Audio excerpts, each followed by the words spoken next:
Thank you, Madam President. Good day, everyone. Thank you so much for being here. We are truly grateful and honored to have the presence of all 14 candidates on the Republican ticket for the 38th Guam Legislature here today to share their platform of why we here in the audience and those watching through the recording should vote for them this election cycle.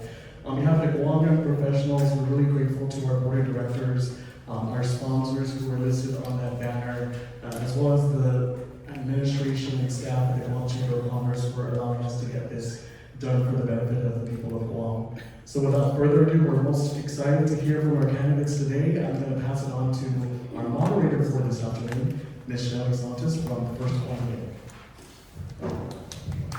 Thank you.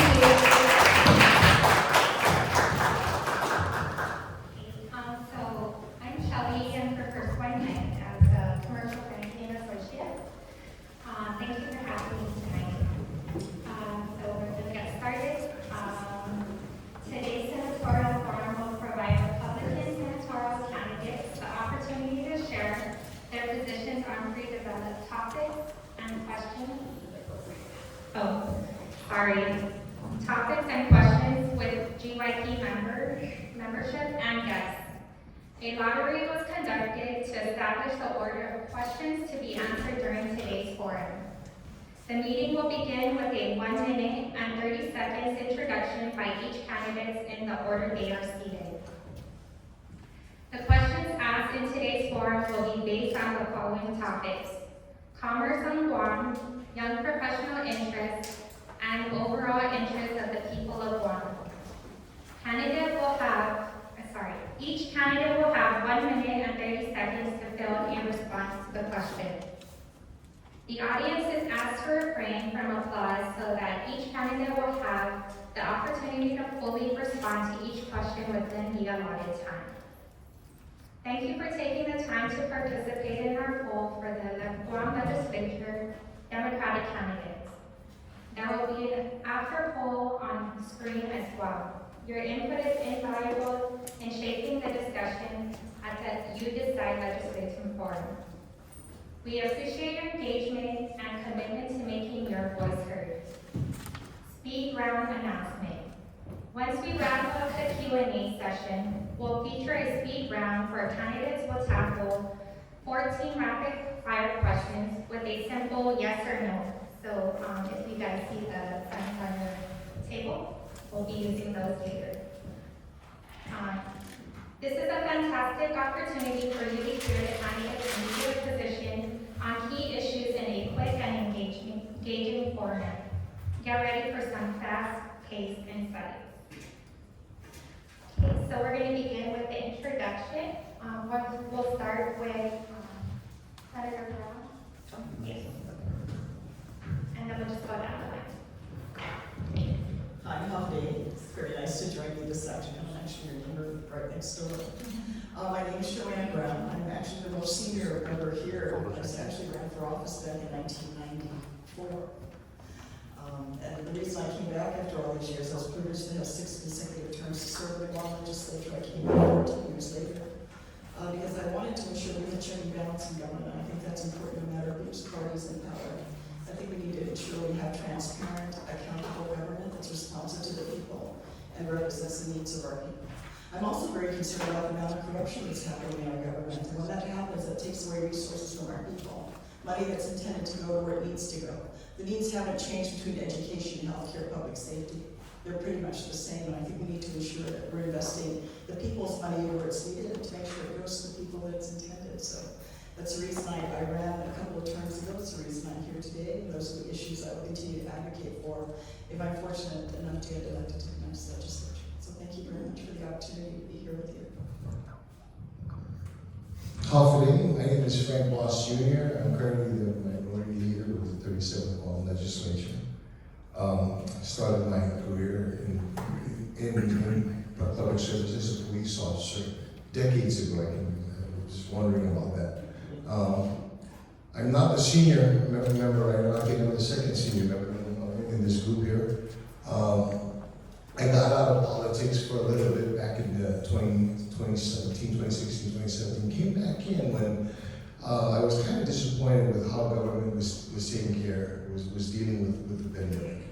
As a business owner, I currently am the president of Frank Lawson Associates. I'm an insurance broker, and as well as a personal development trainer.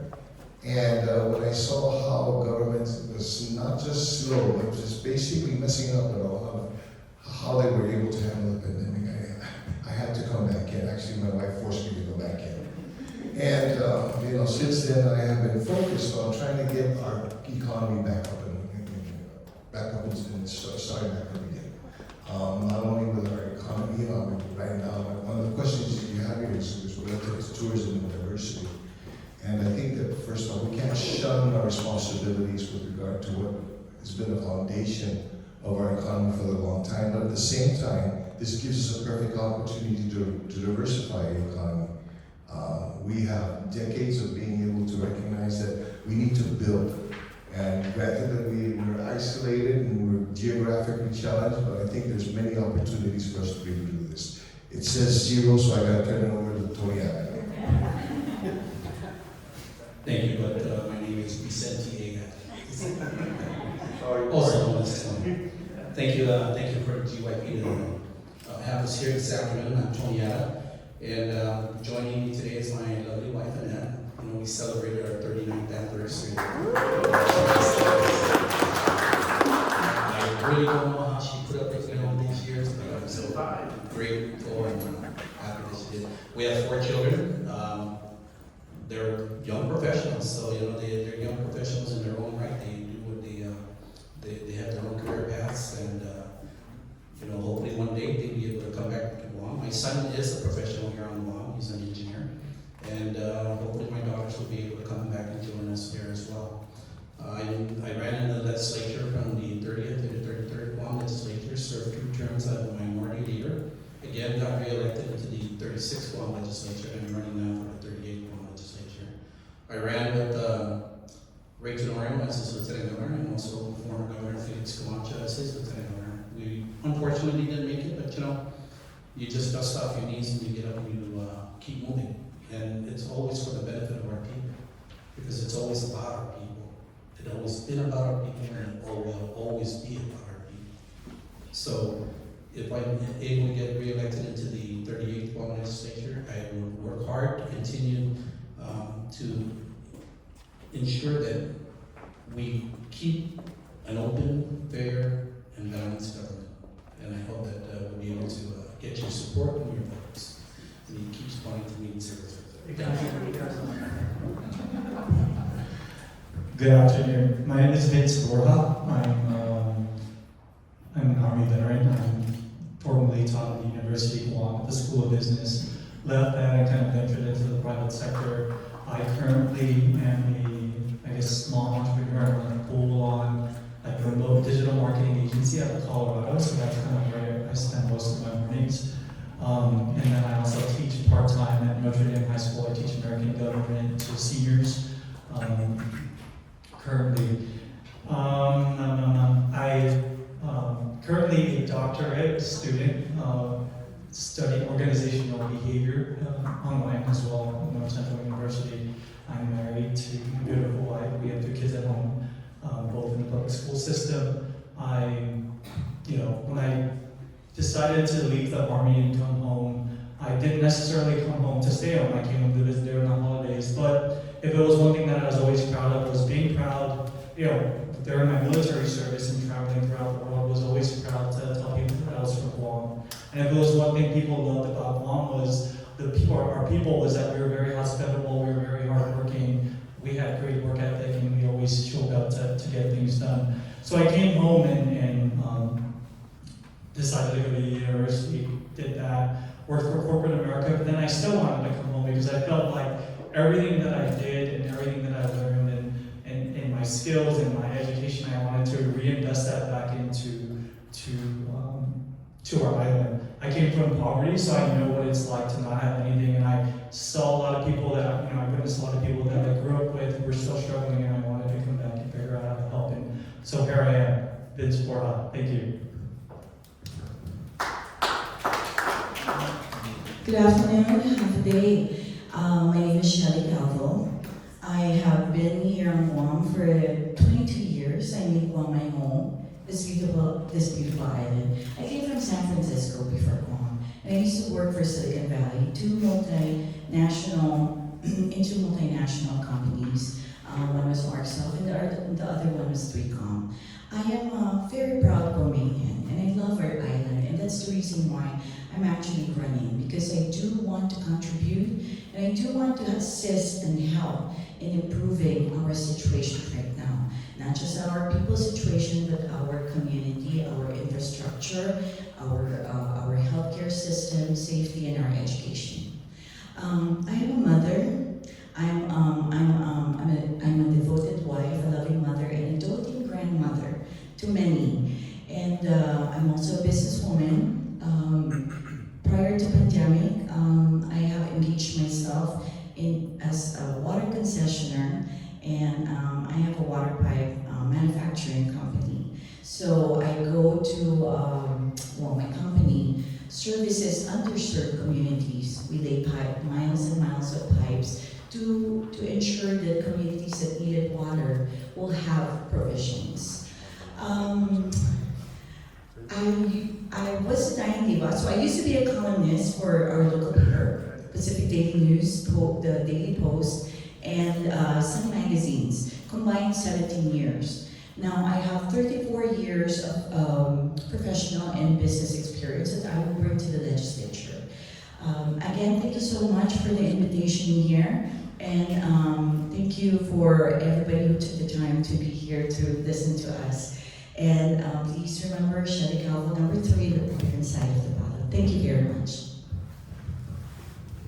Public day and good afternoon. My name is Chris Duenas, and I'm married to the beautiful Angelica Duenas. Together we have 4 children, and I recently became a grandfather for the first time.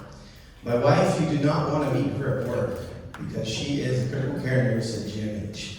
Meet her outside and other places, but not at work. I want to thank GYP because business is where I came from.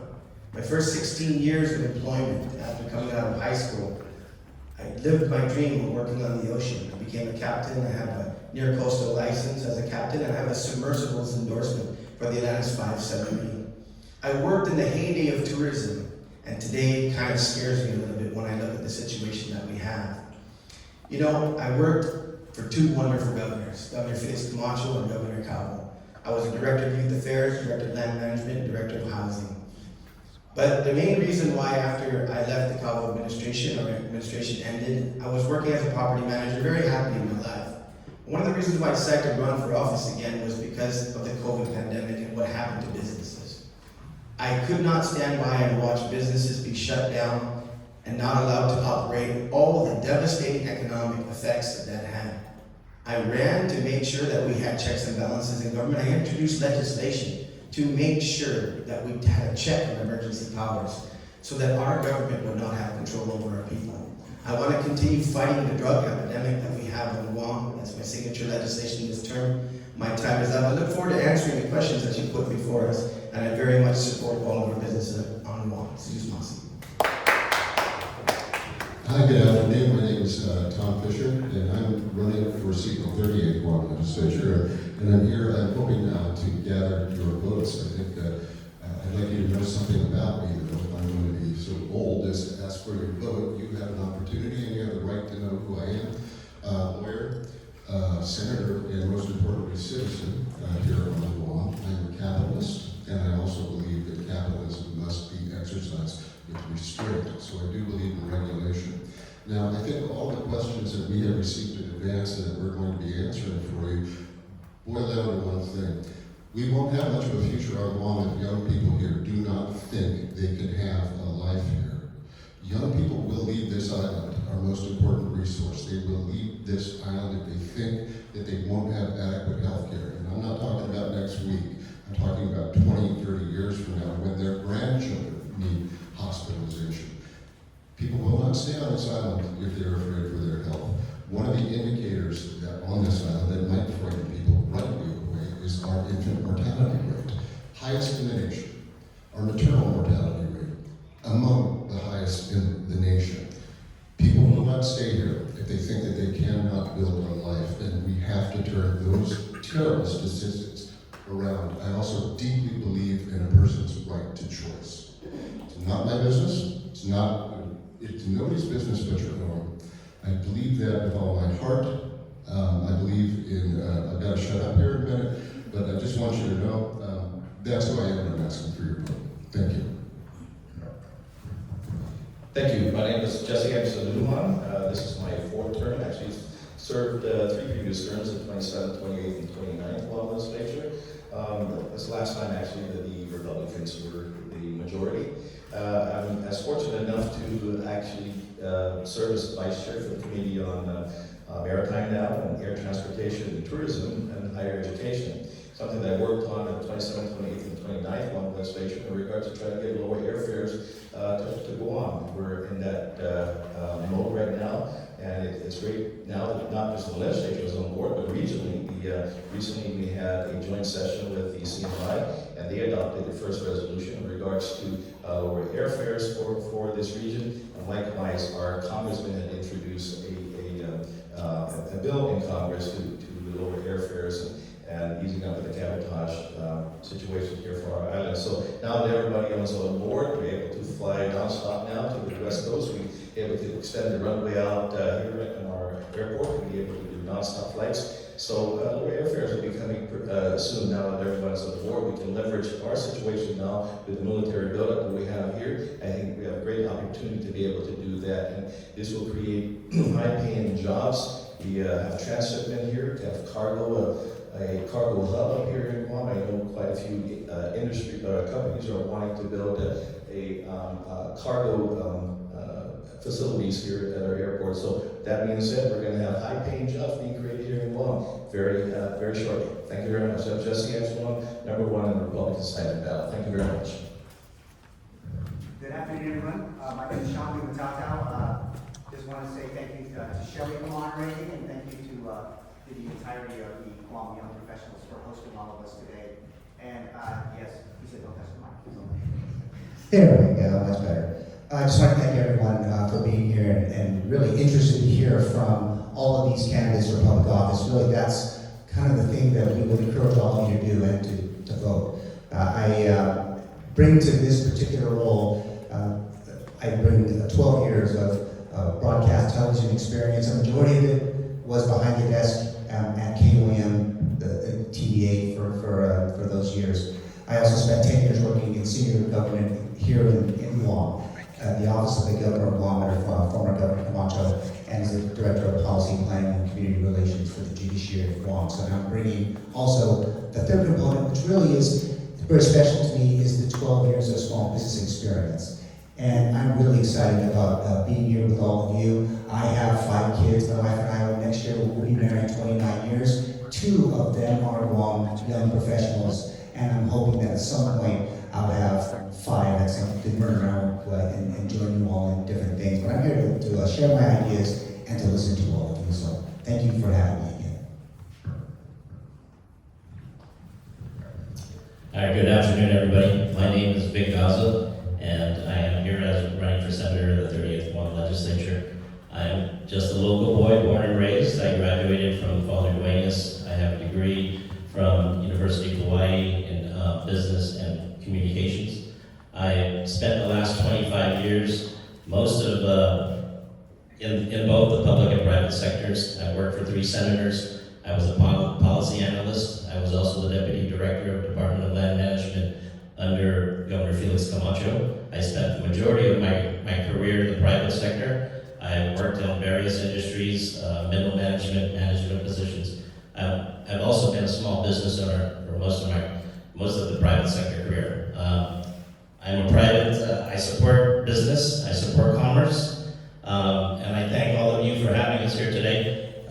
For those of you who put these questions together, thank you very much. I'm going to use my cheat sheet today, so please don't penalize me for that, because they're very in-depth, they're very good questions, and I'm sure many of us here will use these sheets today, so please don't penalize us for looking at our cheat sheets today. I thank you. I ask you for your vote on number 14 on the Republican side of the ballot. When you go and vote, start from the bottom and work your way up. Number 14 and work your way up. Thank you.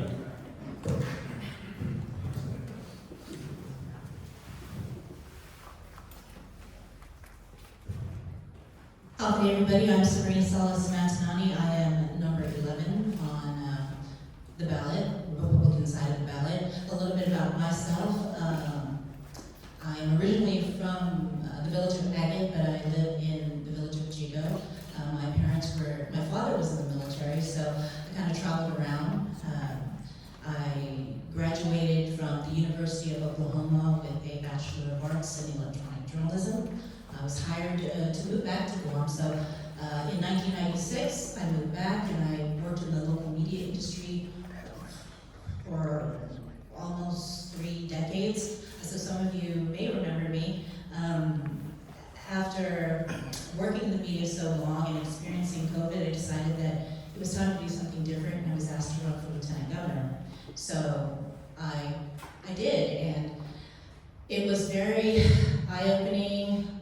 I learned a lot, especially about politics and how dirty and how nasty it can be. And it almost actually broke me, and I'm a very tough chick. And but I managed to rebuild myself, and I currently work in the construction industry, and I write bids and proposals. I've been very good. I'm very good at it, actually. We've won several multi-million-dollar contracts both in the government of Guam and the federal government. But now I'm asking for your vote as I seek a seat in the 38th Guam legislature. Thank you. Good day, everyone. My name is Bistra Mendiola.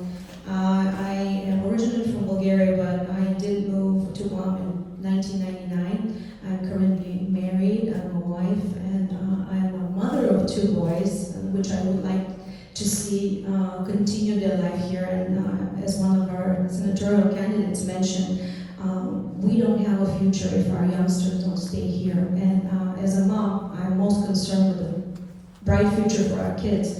And I decided to run for a senatorial seat because I believe that if we don't do something today, it will be too late tomorrow. We've seen an exodus of people leaving for various reasons, be it economic, be it healthcare, be it other opportunities. And it's our responsibility as a community to come together, bring our heads together, and get all the great ideas we can to improve past legislation, rewrite laws, repeal some that are stifling our economic development, because if we don't do it, who will? And I'm very grateful to be a part of a group of people who basically put their lives on hold, come into the light, get exposed, their families and the time that they lose being with their families. And I appreciate each and every one of the candidates, because without people like this, Guam has no future. And I want to thank you for bringing us together, and I'm looking forward to answering all of your questions. Thank you. Good afternoon, I'm Bill Payne. Many of you know me from sports and starting up the Guam Major League and starting up the Guam National Golf Federation. I'm the oldest one here. You want to know? I'm a father, grandfather, and a great-grandfather. I am not in to run for the long term. I'm not going to make it a career. I can't. I'm in for the short term, short run. Do something, change something. I'm tired of sitting at home, retired, and I'm happy. And saying all the crap that goes on with our government. If you people look in the mirror and you think it's okay, it's wrong. Speak up, man. Something's very wrong with this government. And we gotta fix it. And it starts with us people together. Don't be tricking. You have morals, you have principles, you have rights. Panogi gatsun na putegi tokitano, itanota, itzamoro, ikustumbri, ikutura, putegi. I was brought up in the whole Chamorro way. I'm a blue-collar product of the federal system. I retired 32 years service. When I went from an apprentice, I retired as the highest paid business manager for SRF, and I was not a rocket scientist. I knew what I was doing. Timodoro. I don't believe in anybody being called Podoro. People are gifted more than others.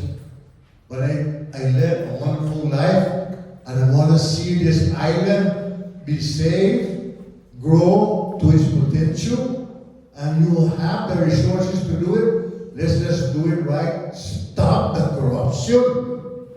Ano kapasin ang Zoom? I ask for your vote. I'm not a businessman. Nobody sponsors me. Nobody owns me, except my wife. And she's my CIC. Better believe it. Thank you. I appreciate your help. I'm number 8 on the Republican ballot. But that was driving me to run. I'm tired of it. Okay. Number 12.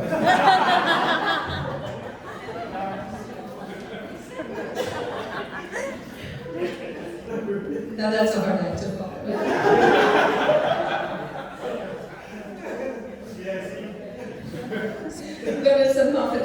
My name is Telo Taitague, and I'd like to thank the young professionals for having us today. And I just wanted to say that, your aspirations, it means hard work and perseverance. That's the best advice that I could give you for the next generation. Just hard work. I was former small businesswoman. I have one business right now that's still in play, but I've owned 2 businesses and worked very hard at that. And after that, I became the director of the Women's Bureau. And then I ran in the 30th Guam legislature after that. Then I became the director of the Guam deputy director of the Guam Visitors Bureau, and worked for about 2 years there. And of course, the Governor's Special Assistant, External Affairs. I run on 3 premises: transparency, accountability, and most especially, honesty.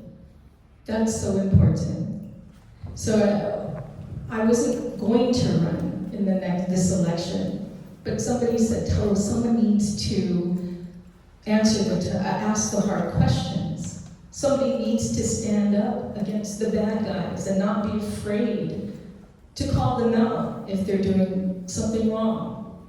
So I thought, okay, I think I need to stay one more time because we're very close. We're very close at making sure that we are taking the bad actors out of the government.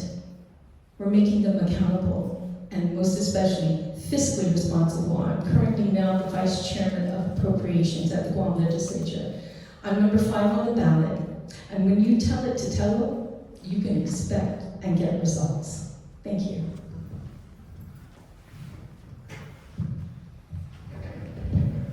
Thank you all. So we're going to go into the Q&A. So the first one, the first category will be questions pertaining to the commerce of Guam. So first question is for Mendiola.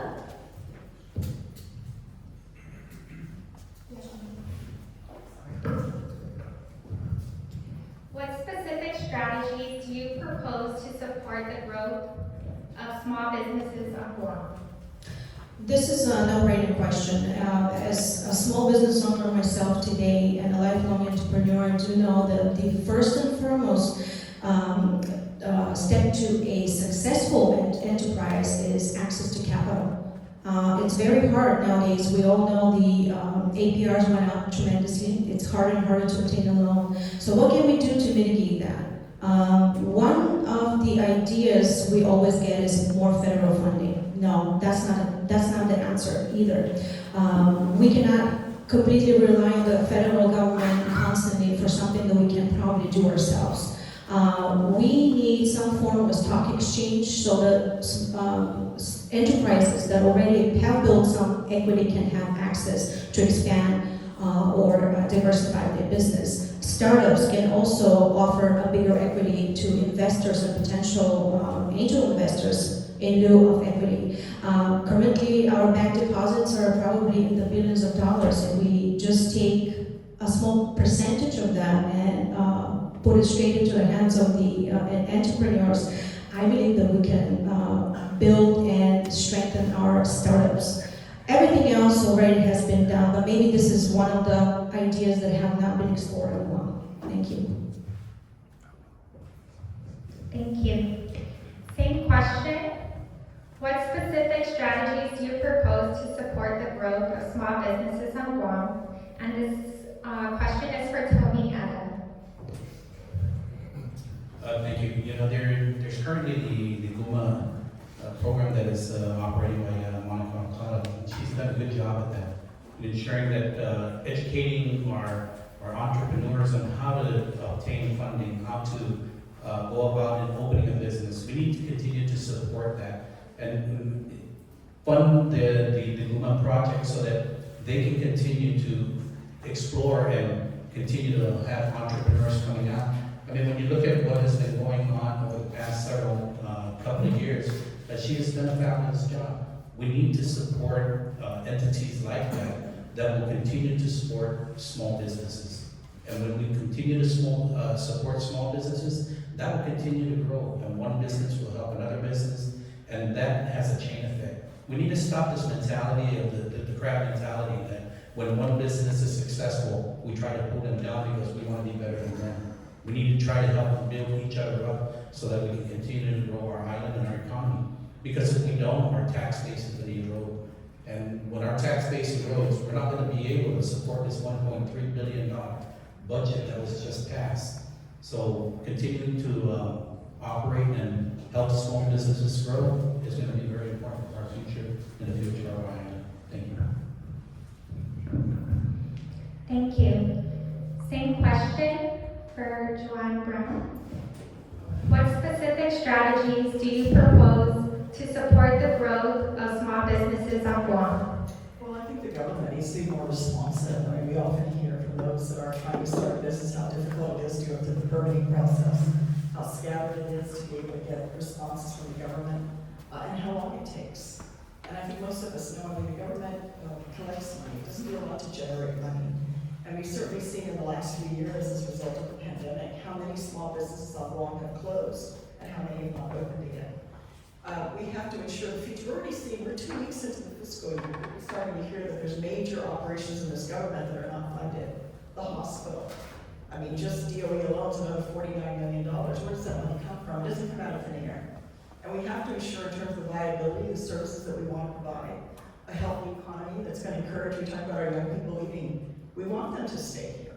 But we also have to be supportive of business. And I'm hearing, our administration's not been very friendly to businesses. I think the decisions that were made during the pandemic to shut our businesses down without much say or engagement, I think really hurt our people and hurt our ability to come back. And that's something we certainly in policy need to be supportive of, because we can't do it on our own. We can't just simply be focused on spending money. We have to ensure we have a viable economy, a thriving economy. If we have that, a lot of other things are going to fall into place. Thank you. Thank you. Same question for Telo. What specific strategies do you propose to support the growth of small businesses on Guam? Thank you for the question. I think we need to continue to lower our BPT. I did that in the 35th Guam legislature and supported the small businesses in lowering it.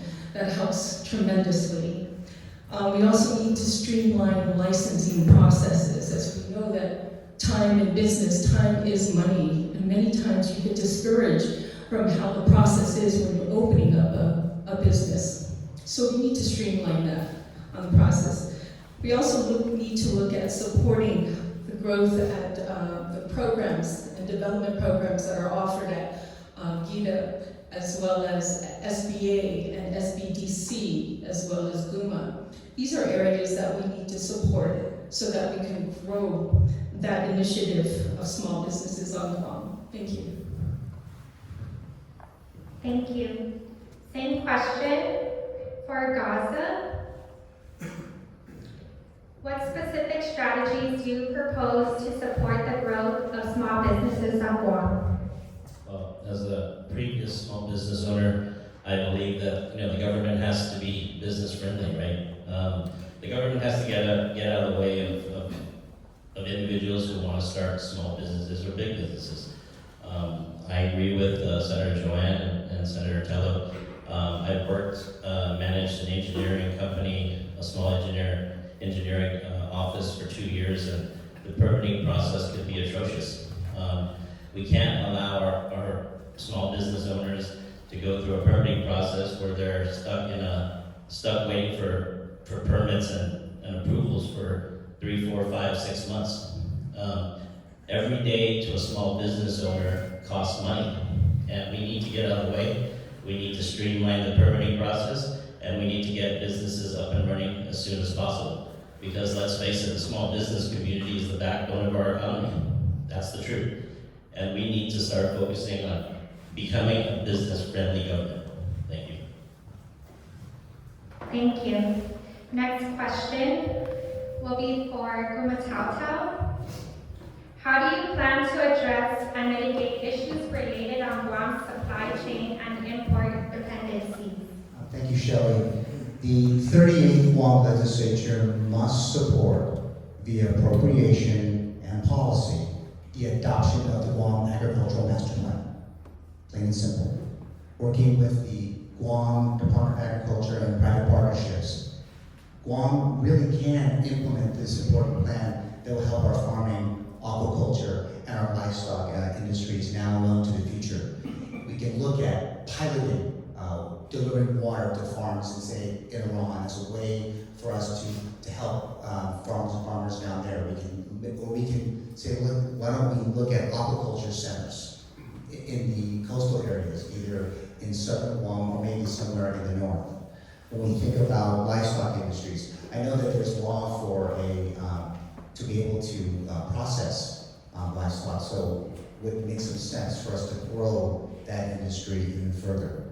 Also, policy should be prioritized by the Guam legislature that creates a shipbuilding and expansion of the ship repair facility or ship repair industry on Guam.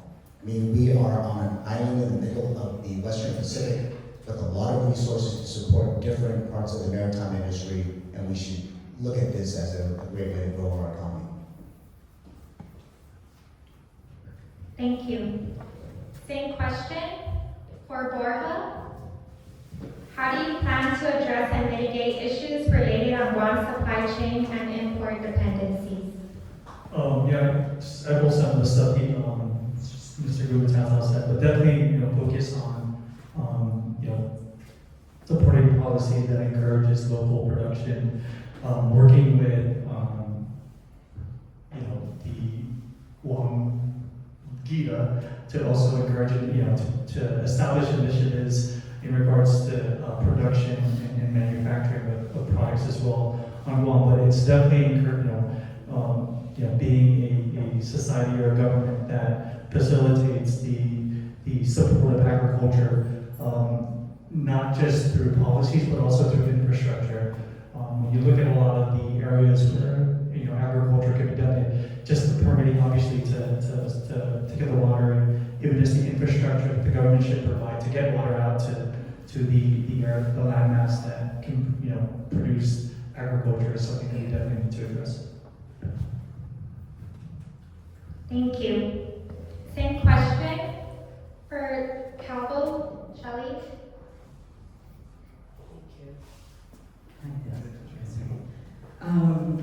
Okay, there are multiple facets in this question. We're most vulnerable if we look at supply chain. I think it would be food security would be the number one that is in critical condition in case of something happens and the supply chain is broken, right? So I think that in that aspect, the push for agriculture is very important here on our island for our self-reliance and self-sustainability. Other things we can look into is, I truly believe in back to basics. Back to basics, I think we need to start educating from the youth, from young, that agriculture is very important. I'm happy to see a big push on aquaponics and hydroponics in our island, and I think that these are things, technologies that must be supported, and I fully support all these. In terms of investments, I think we can also explore partnerships, with the government, wherein the government can provide land. We can probably attract people, investors that can do agriculture for us. commercial agriculture will be very important for our sustainability. So there are a lot of other things that we can probably do to address self-sustenance, sustainability, and independence. Thank you very much. Thank you. Same question for Payne.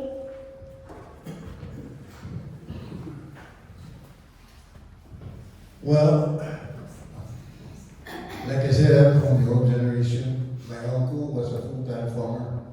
One of the biggest problems back then, and is still being faced now, is when the farmers have their crops out, everybody is selling a plant. They got a program what they're gonna plant on do, agave, pneumatic, different plants. We gotta go into sustainability. What if we had World War III now? Who's gonna feed us? How's it putting that from Boca? We have to do something and have the agriculture do what they need to do. Encourage good programs for sustainability. There's programs out there from the families that are growing vegetables up in Debido and everywhere. Continue that. The University of Guam is doing a fantastic job. Let's work on that first and get it started. Then start thinking about the big things. Right now, everybody wants to think big, you know? Jones Act. You're not going to stop Jones Act. You're never going to do it. There's a protectionist act for the people in the States. You're never going to bother them. They'll never give it to you unless you start doing what they're doing with the fruits and vegetables from Asia. They're doing the FDA plant quarantine and spraying and approving it, inspecting it, and they come to Guam. That's what happened in Korea. That's where we're getting their fruits.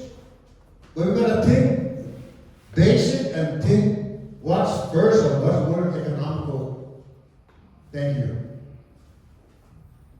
Thank you. Same question for Fisher.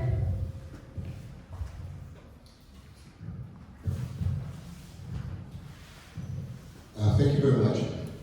Guam, 200 years ago, we were a subsistence economy. We farmed, we fished, we did every sort of thing here on Guam. Divorced from the rest of the world, the times have changed. We are no longer an isolated island. We are integrated in the world economy. So when we ask about import and supply chains, the truth of the matter is Guam will always need to import goods. Shelly mentioned food security, and I like the idea, and Mr. Payne did too, about farming and so forth. I like that. That goes towards food security. But the truth of the matter is, we are always going to have to import goods and items. I do not, absolutely do not believe in state planning of the economy. I don't believe that the government of Guam has any place directing people, with respect, what crops to grow and when to grow them. I think that the market always handles that much better than state planning. You just look around the world, and you just look at one catastrophic governmental move after another, which involved state planning. Nobody knows how to take care of their business better than the business people themselves. They know what they need, they know when they need it. We don't know that.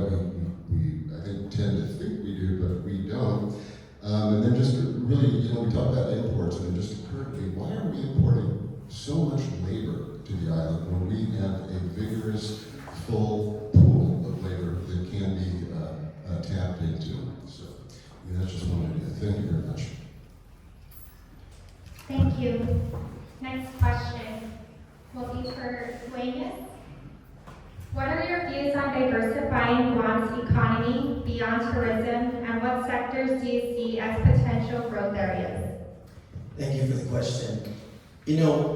The one thing from the legislative perspective is we introduce legislation to facilitate what our executive agencies are supposed to be doing. Guam Economic Development Authority really is the arm of diversification. We've talked about captive insurance, we've talked about so many different opportunities. The biggest thing we have to do is to ensure that, first of all, the committee that has oversight over DINA has to really push on what legislation you need in order for us to facilitate that. Many times it comes to good tax policy. Many businesses that invest in Guam and choose to invest in Guam will invest based on good tax opportunities. The second thing is we need to revisit a law really on Guam that I think was well intended but caused a lot of problems. And this is the issue of the 5 years only for lease of government properties and come back to the legislature in order to get a longer term investment. The problem with that is many of these companies, spending millions and millions of dollars on Guam are not going to do it for only 5 years to be able to recoup their return. One particular area is the airport. And I say this with experience because when I was with Department of Youth Affairs and I was with Department of Labor before, we were able to get to one conference that we had, the Nike executive, to realize how important Guam was at the airport. They started transshipping Nikes through Guam because it was US first, coming from Asia. And they could be first to market, getting over into California to sell some of their high-end product. So the bottom line is one of the major stumbling blocks for Guam right now is that 5-year lease on government property. I know we need to be safe, but we need to make sure that we set it up for industry specific so that these government agencies can't just do anything, but we can't continue with that 5 years only. No companies will invest millions of dollars to come to Guam and start up their business. They just won't. Thank you. Same question for Matanane. What are your views on diversifying Guam's economy beyond tourism, and what sectors do you see as potential growth areas? Well, I think our experience with typhoons, with what happened during COVID-19 has shown us that we can't just rely on tourism. When you walk down Toulon today, you notice that we're still not fully recovered. I'm not even sure when we will be fully recovered. One particular area, though, that I see that we can't diversify is in technology. There's about $156 million in BEAD grant money that's coming to Guam. So that is going to go to providing affordable, reliable internet access to our community. And one of those contracts was actually awarded, and I believe it was the first one. And I know this because I actually led the team to write and submit that proposal. So yes, I believe technology definitely is one area that we should look into diversify our island's economy, including renewable energy and, as was discussed before, agriculture. Thank you. Same question for Blas Jr.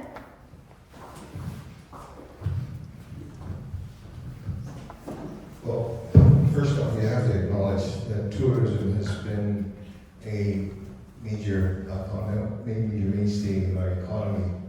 And when you're working with the economy right now, that's the 50% of its tourism numbers back on track. We've got to build that. We've got to rebuild that.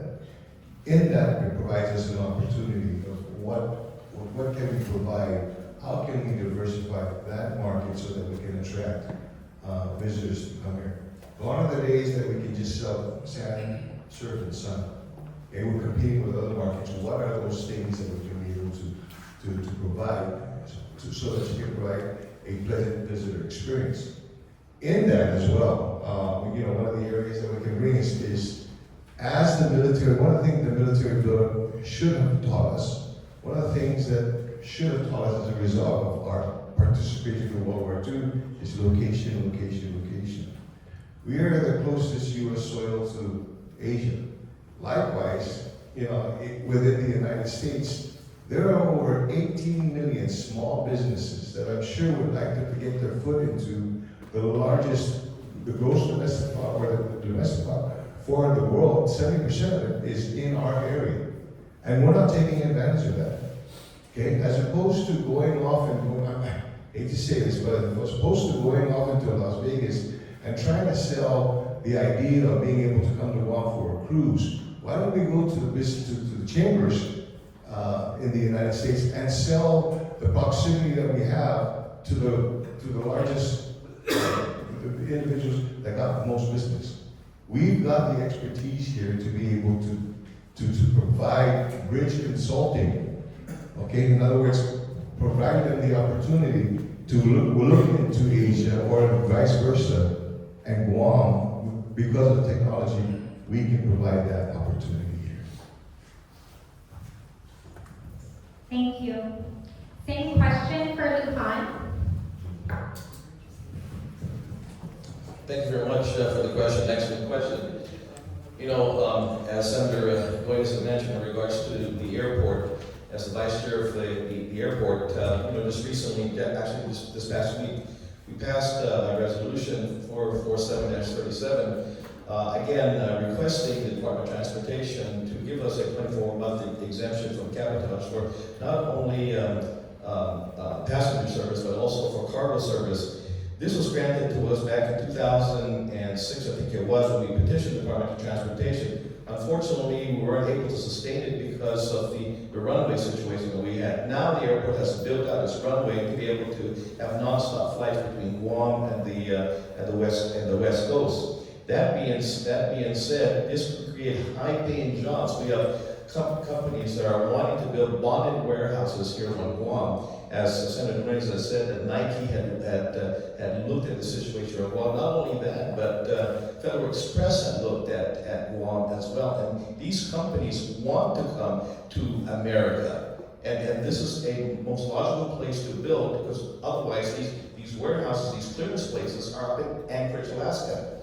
And goods and products come from China to go there to their bonded warehouse. We can have that here right on Guam, high-paying jobs. And now we have the runway that has been extended out. We just need now the easing of cabotage, and precedents have been set by Puerto Rico, by them being given the exemption from DOT for 24 exemption to 3 airports. Let's use that precedence to again, fight that argument in the Department of Transportation. Thank you. Next category will cover young professional interests. First question will be for Mendiola. How will you work to create more job opportunities for young professionals on Guam in both the public and private sectors? That's a great question, and I'm happy to answer it. I myself am a graduate of a high school that was a vocational school, and I'm so in support and favor of teaching my youngsters into specialty vocational skills early on in life. I'm even a proponent of starting them as young as a 5th or 6th grader, because that is how you teach the young generation to improve on the skill and become a absolute professionalist and specialist into particular areas. That's one way of doing it, through education. The other way, what we can do is utilize similar programs like the one that sponsored our Trades Academy. I believe that was the Economic Adjustment Assistance Program through the Economic Development Authority, and that, according to my knowledge, this is their most flexible program that helps community and governments to plan and execute a particular trainings based on the skill and the needs of that particular community. As we all already know, we're lacking police officers, we're lacking teachers, we're lacking nurses, we're lacking agriculture and farming workers. If we focus and identify clearly through our government efforts on what exactly are the needs and where we can grow this new potential industry, for example, that we've been talking about, then we can set our sights and set that plan in motion through support of this type of programs. And we already have a great example, and that's the Guam Trade Academy. Thank you. Thank you.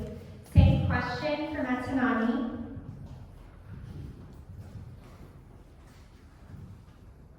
To create more job opportunities for young professionals in Guam, I will focus on expanded internships, apprenticeships, and training programs that connect students to local industries.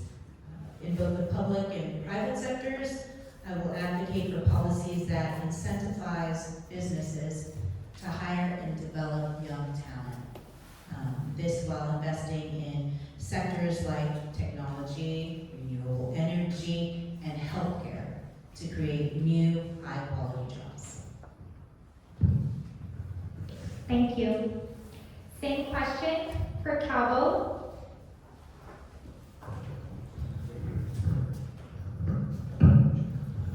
We have to create a very healthy and supportive environment for our young professionals. That includes not just collaborating with the government, with our community, but also businesses in general, the private sector more so. I believe in good mentorship and entrepreneurship that can mold our young people. Now, aside from mentorship and support that we can give to them, majority of these people, the young people, we were all young in the past, right? We have this dream of opening our businesses, small businesses. I think we should also, in conjunction to that, we should actually have a program to support them after the mentorship, after their education, after the support that we've given them. We could extend it. Let's say like a micro-lending opportunity, you know? We can support them even with capitalization, not just through government, but through private sector. And we need to engage our private community, make sure that the businesses take on them, give them opportunity for jobs, especially for the ones that truly excel and truly work hard. Thank you very much. Thank you. Same question for Lujan. Thank you very much for the question again. You know, I have to continue to say this, that you know, the airport is one place that is underutilized, has been built out over years to accommodate again, not only the amount of tourists that we anticipate, but also for transit passengers. You know, again, air passengers and cargo service is very important and very lucrative in regards to the economic prosperity for any destination. Likewise, I just introduced a bill that had a public hearing, Bill 319, which allows the airport authority to revamp its concession and facility use rates to compete again more effectively with the other airports, not just in our region, but worldwide, because we're not competing just with our region, but worldwide destination we're competing with. So hopefully that will be in the session, hopefully maybe next month, and we'll get that to pass. You know, Guam's civilian airport as a cargo transshipment place and creates a lot of opportunities for destinations for communities such as ours. And us being in America and Asia, this is the right place again for such a situation, for a place to happen. And the airport has been built out already. We built it, now we're inviting them to come. So please come. And there are companies that are very interested in building, but we need to again revisit the situation in regards to the short-term leases, because you know it's not you know, in businesses it's not a one-size-fits-all, especially after the pandemic. And airport definitely is something that's very competitive, and we see what's happening with tourism right now, so we have to be dependent on other sources of revenue for Guam and other industries in Guam. Thank you. Same question for Fisher. Thank you. I think I don't disagree with anything that's been said so far. These are all good ideas for stimulating the economy and getting young people employed. But I think that in a sense we're focusing on a latter step. The first thing we need to focus on is making sure our people leave. They're the most important asset we have. We have to make the place attractive for them to stay. So when they do, they will take the jobs, like the ones that Senator Jesse was talking about. If we did bonded warehouses, we fully utilize the airport. That's wonderful. But these people that we ask to stay, they will ask themselves, that would be fine, but my wife and I would like to start raising a family, but where can we live? We can't live with our parents. It's just too overcrowded, et cetera, and so forth. Where's the opportunity to grow? Where's the education for my children? How do I feel when I'm pregnant and I realize that Guam has the highest infant mortality rate on the island? Is this stay. We have to fix our house before we invite people to come in and live there.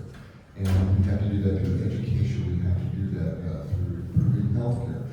We have to get rid of this drug menace. Hook or by crook, we've got to get rid of it. We've got to take care of the mothers on the island. We've got to take care of the healthcare on the island. And the education, we have to make Guam a place where you want to live. You really want to live. So thank you very much. I don't disagree with anything. Anybody said. You know, they're all keys to opening the door. Thank you. Thank you. Next question will be for Duenas. What initiatives will you support to enhance professional development and career advancement for young professionals? Thank you for the question. You know, one of the things I think that most young professionals are looking for and opportunities beyond what they've already been able to establish to get where they are is educational institutions that are supported.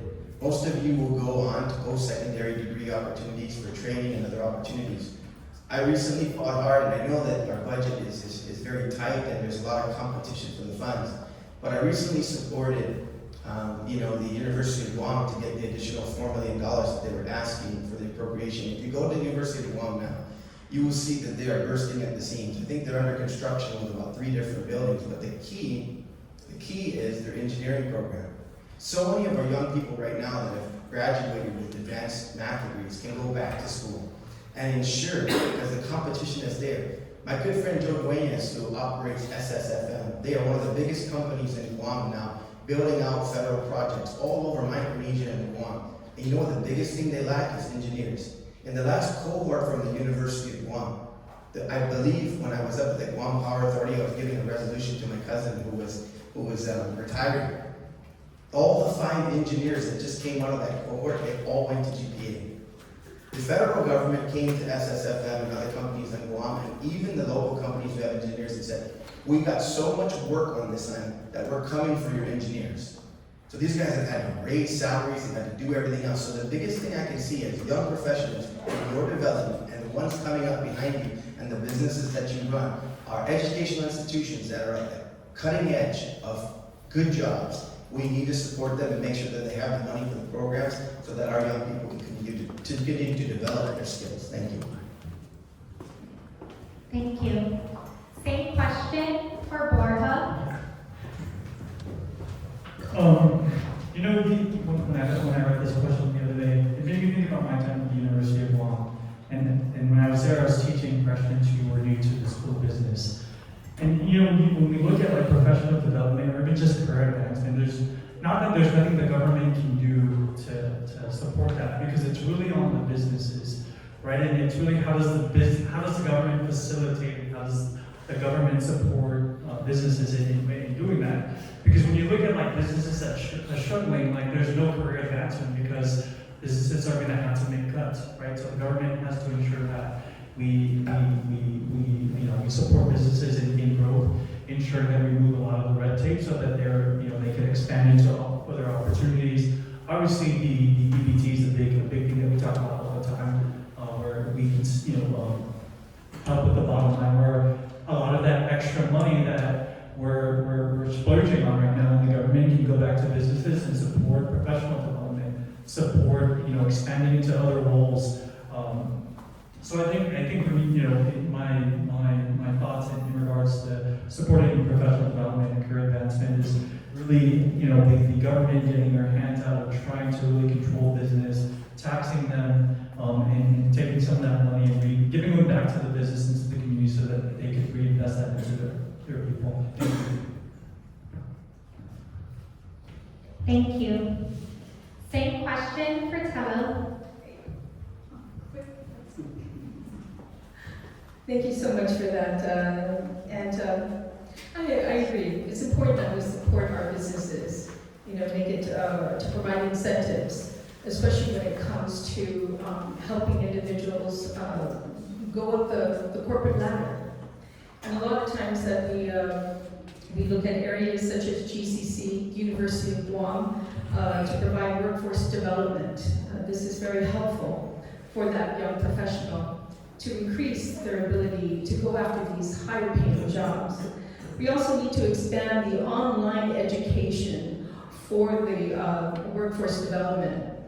Most especially online, because a lot of times what we do is we send our young professionals off island to learn and upgrade their trade, their current trade, or people who want to look at expanding their ability in business. And when we do that, they tend to stay where they're at. If they go to California, they go to Hawaii or other jurisdictions. And this is causing a brain drain for our island. We're losing a lot of our next generation entrepreneurs. We're losing that major brain drain. So I would continue to encourage these online educational opportunities for our young professional.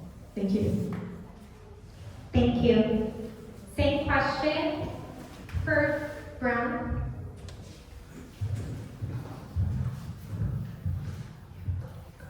Certainly, I concur with Senator Telo with regards to providing training incentives. But I have to tell you one thing. I started out at a very young age, being given an awful lot of responsibility in this government, which I think set the foundation that's put me where I am today, particularly with government. I want to get back to people having the credentials and being hired because of what they know, not because of who they know. And here I am 36 years later, and I'll tell you, it's who you know. And that is very, very frustrating because we raise our children. I certainly raised my child. I want him to be well educated. I want him to work hard. And I want to tell him that when you do all that, son, you're going to do well in life. I don't see that in government law today, and that bothers me. Because I work hard. I've worked very hard. Academically, every assignment I've had, I work very hard to do what I do. And I hate seeing the abuse that goes on in this government. And what do we get? We don't get the performance and expectations that we'd like to see in our government. Because sometimes you look at officials not very capable, not very competent, and they're out of touch with their mission and what they're supposed to do in serving this community. And that frustrates me. And that's why a lot of our people don't go into government service, leave government service, or leave Guam. And I hear that often. Not everyone has the willpower and the endurance to put up with this kind of nonsense. And I think we need to ensure that when people are hired, they know their job, they have their credentials. Because it's so discouraging for people that work so hard to do what they do, learn what they do, they make that investment, they take the time, and then you got a boss that knows less than you. It's hard to swallow. And so I want to see that more in government. I was given the opportunity at a very young age, and I benefited from it. I'd like to see many of our young people. I want to see my son want to stay on Guam and want to live here and have a good life. I'm sure all of us want that for our children and our grandchildren. Thank you. Thank you. Next question will be for Gumataotao. Can you discuss your stance on improving access to affordable housing for young professionals starting their careers and family? Well, thank you for the question. Young professionals really are struggling to find a home in Guam. Whether we're going to have a condo or apartment, just any place to, once they feel that this is that person they've met and then they want to settle down, it's absolutely a challenge to be able to find a place to stay. I do support legislation that improves accessory dwelling units, that policy, to remove the barriers to their construction. Whether we look at it in different zones as a pilot, I think that's absolutely critical. Also, our Guam zoning laws must be updated. And we cannot wait until down the road, but we have to update the current Guam zoning law to address the use of ADUs on single-family dwellings, perhaps the use of a pilot project to make that work. Thank you. Same question for Adam. For that question, the ADU that was a bill that I introduced in the last legislature in Senator Duenas, and on to this one, and hopefully it gets some traction. But I also think that there's excellent programs out there that can be taken advantage of with Guam Housing Corporation, the first-time homeowner grant program that allows individuals to get up to $10,000 as a grant to put as a down payment for their home, and perhaps maybe we should expand that a little bit more and see what we can do to increase it from maybe 10,000 to 20,000. This would at least help our young professionals be able to, and it's not affordable homes, it's attainable housing. That's what we need to do, is have attainable housing. Affordable homes, we have a lot of those already. Those are for individuals that are not, are within a certain income limit, but attainable housing are those that they want to buy a home for their families, they want to buy a home for their children, so that they can make their lives permanent here on Guam. And we need to do everything that we can to give them that opportunity to, and I think expanding on Guam housing and their grant programs will allow us to have that available for them. Thank you. Thank you. Same question for Blas Jr. You know, the great thing about, you know, what Shawn and Tony have provided, they provide so many good answers, I can just speak it up. You know, and along those lines, you know, one of the things that we want to be able to provide with regard to affordable housing for young professionals is government really hasn't had a discussion with the young professionals. Okay? We haven't had a discussion with the community. A lot of times government dictates to the community what it wants, and it basically shuts out some of the concerns and some of the ideas from you all. I appreciate the forum that we have, but the question should actually be, what should we do in your behalf so that we can be able to move this? Because this question is going to continue to permeate us because we've got competing interests with this, even with housing. Okay? In one end, we've got to worry about, you know, the amount of housing that's available just for the military buildup. Okay? Keep reminding a lot of people in the government, that's going to come to a crescendo at one point in time. And what's on the apex? Once it gets to the apex, what's going to happen on the other side? Have we prepared for that? Okay? And have we had that discussion with the community on how we're going to be able to prepare? We represent you. We don't dictate. And so unfortunately, current leadership thinks that's the way to do it, and it's not. Thank you. Thank you. Same question for Payne.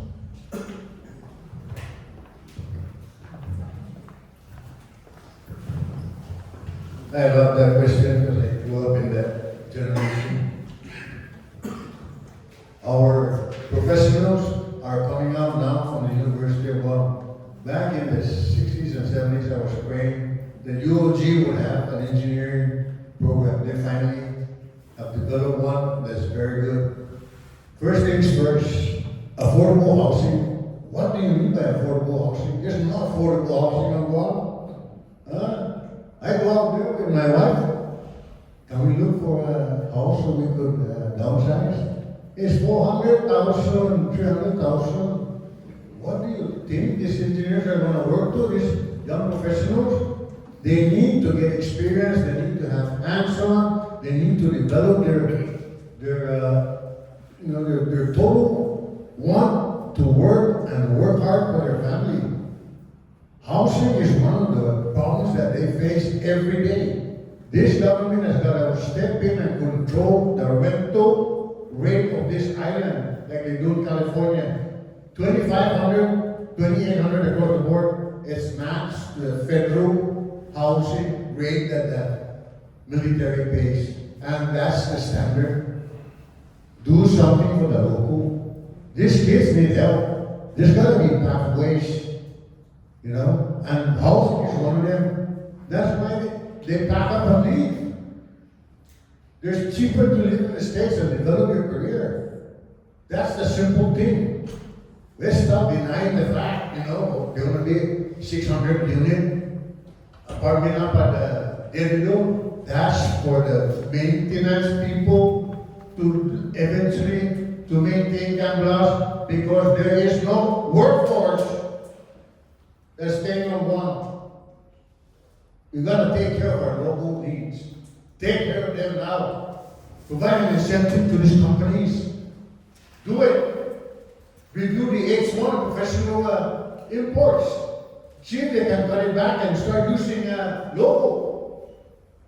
But they won't. You know why? Because they pay the H1 foreign professional cheaper. Thank you. Thank you. Same question for Gaza.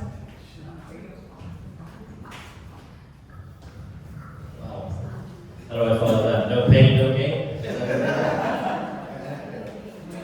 Thank you for the question. First of all, we need to reduce the cost of construction on Guam. One of the ways is to utilize less expensive housing materials and find mobile and pop-up housing structures that require less building and more assembly. These days, I know people watch, on TV. They watch all these new housing coming up, smaller housing, these kind of materials that just, click together like, building blocks. These are the new fads that people are going for, and I know that there are several companies on Guam that are trying to open that offer these types of building materials to give people more affordable housing supplies. We can also seek funding through federal programs like the low-income housing tax credit to incentivize real estate developers to build more affordable housing units. Thank you. Thank you. The last category is the overall interest of the people of Guam. First question will be for Gumataotao. What legislative measures do you plan to pursue to ensure the long-term sustainability and environmental health of Guam? Well, one of Guam's most important resources is our island ecosystem, and we really need to combine public policy and education to protect our land, near shore, and ocean ecosystems for future generations. Also, we cannot forget the sustainability issue to use it for the collective benefit for all of the people of Guam. Now, I support policy that would mandate provisions of the Micronesia Challenge 2030. I was part of the team that was writing it back during the Camacho administration, and it was just a great effort. Guam, CMI, and of course the Republic of Palau, which got worldwide interest to protect all nearshore and ocean resources. We really should prioritize this particular policy in the fiscal year 2026 Government of Guam Budget Act to fund and implement also the container redemption law. It has been on the books for 11 years. It's an opportunity for us. I know there's been some concern about it, but we need to take these two pieces of, maybe two ideas, and bring them forward in a 38th Guam legislature. Thank you. Same question for Borja. I think, with the long-term sustainability and protecting our environment, one of the things, of course, is continue to protect our aquifer when it comes to our water, and ensuring that, as the military continues to expand its footprint, that we always pay attention to how it's going to affect our natural resources. The other thing too, that we with all the rain now that's going on, erosion and everything that's happening around that, and how that affects the waters and the oceans, is continuing to support initiatives and policies and working with EPA and our community and our leaders to ensure that when these types of natural disasters or man-made disasters like the military, that we work together, we have a seat at the table, and we discuss how to continue to sustain the waters in our lives as we continue to move on and build on. Thank you. Thank you. Same question for Blas Jr. One of the things that I've always said is, first off, with regard to sustainability, as the Homeland Security Advisor, we basically did a study on that, and at that point in time, we recognized, first off, if we were to be hit by a disaster, we've only got 5 days worth of supplies, for us here. And so we've got to be able to work so that we can create a process and ways to be able to sustain ourselves past the 5 days. Because, as you all know, we've all experienced disasters. First 3 days, 3-4 days, we're it. All right? And in being that, okay, what are we going to be able to do to be able to sustain ourselves and to sustain ourselves in the future? Okay? Another thing with regards to the environmental health, this is it. Okay? We've got about, it's 212 square miles, and depending on what happens over the next few years, it may go down to 211 square miles. How do we protect our natural resource? How do we protect the environment that we live in so that we can continue not just to survive, but to sustain ourselves? in this thing. And as Shawn stated, there are some plans that have been, that remain on the shelf, haven't been dusted off, that we need to be able to go back and revisit and see whether or not it's got any relevance to what we need to be able to do. A lot of times when we think about an idea, or we think about a problem, we want to be the forefront, the forefathers of the idea. Sometimes, if it's not broke, don't fix it. If there was a plan, go ahead and upgrade it. That's what we need to be able to look at. Thank you. Same question for Payne.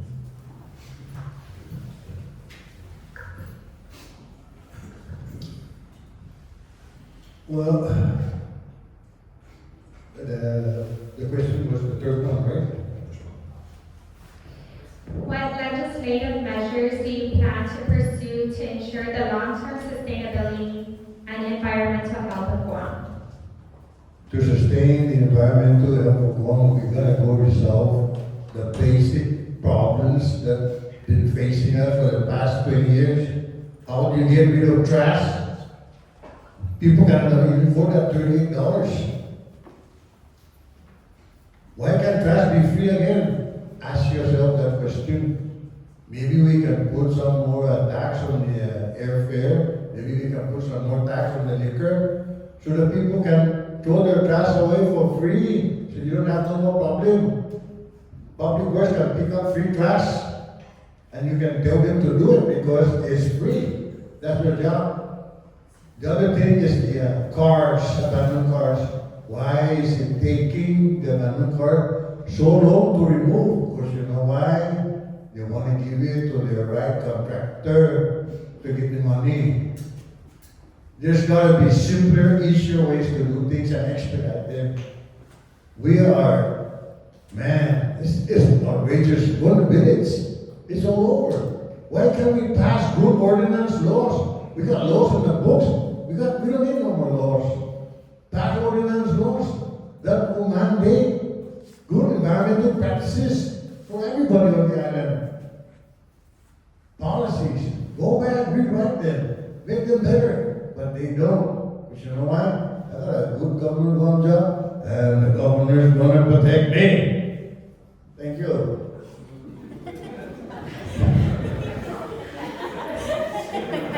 Thank you. Same question for Gaza. Sorry, you have to follow him again. Mr. Payne, I don't mind following you. Expanding Guam's agricultural pursuits to include coffee and other fruits, vegetables, and herbs not currently grown here is a good first step towards long-term sustainability. To protect our environment, Guam's only power producer should also continue to invest in solar and other renewable energy platforms.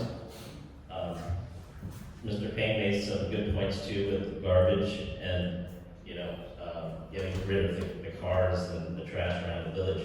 I know a lot of the mayors have issues with that.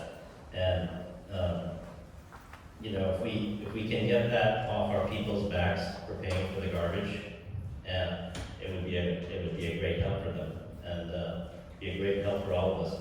So you made a good point there. Thank you. Thank you. Next question will be to Mendiola. How do you intend to address the high cost of living and economic disparities faced by many residents of Guam? So when we need to talk about high cost of living, we need to revisit the issue of supply chain challenges that we're experiencing. Why? Because the supply chain is almost like this stagehand in a theater, absolutely critical to the good and smooth performance of that spectacle we're watching, and they're always hidden and they're never seen. So when we revisit that supply chain issues, we need to narrow down what our businesses exactly need us as a government to help them with. Have we approached them? I'm not sure. Have we? Have we talked to the business industry? What does the government can help you with? And I've spoken to some people who are actually in the shipping industry, and I was given a very simple answer. When a small business is challenged with a high cost of shipping, what they can do is consolidate shipments. And that is one very simple trick in the trade that you can do. You can have a co-op for shipments.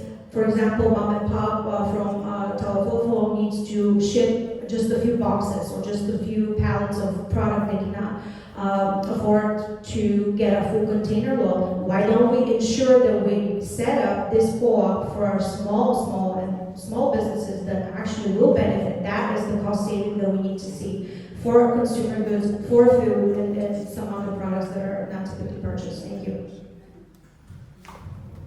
Thank you. Same question for Matanane. Well, first, the high cost of living, I know for so many people, we're just outpriced. We can't, so many people are leaving Guam because they can't afford to pay for rent. They can't afford to pay for utilities, gas, healthcare. There's so many problems going on Guam. And so to address the high cost of living and economic disparities, I will support policies that promote affordable housing, reducing utility costs through renewable energy, increasing access to affordable health care. I will also work on boosting local job opportunities and wages by investing in industries, which I talked about before, technology, agriculture, and more importantly, small businesses. But for me, I can say all of this, but what Senator Blas said earlier, the solutions really come from the business community. So if elected, I would like to work with all of you. Thank you. Thank you. Same question for Calvo.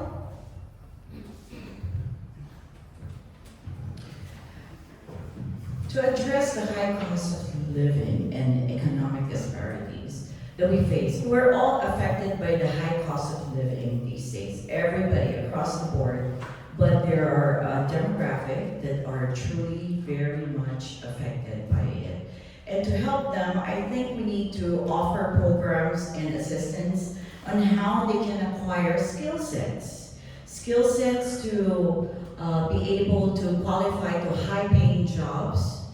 There are a lot of employers that are looking for workforce, but we could not find them locally because we do not have that much qualified or expertise available in our island.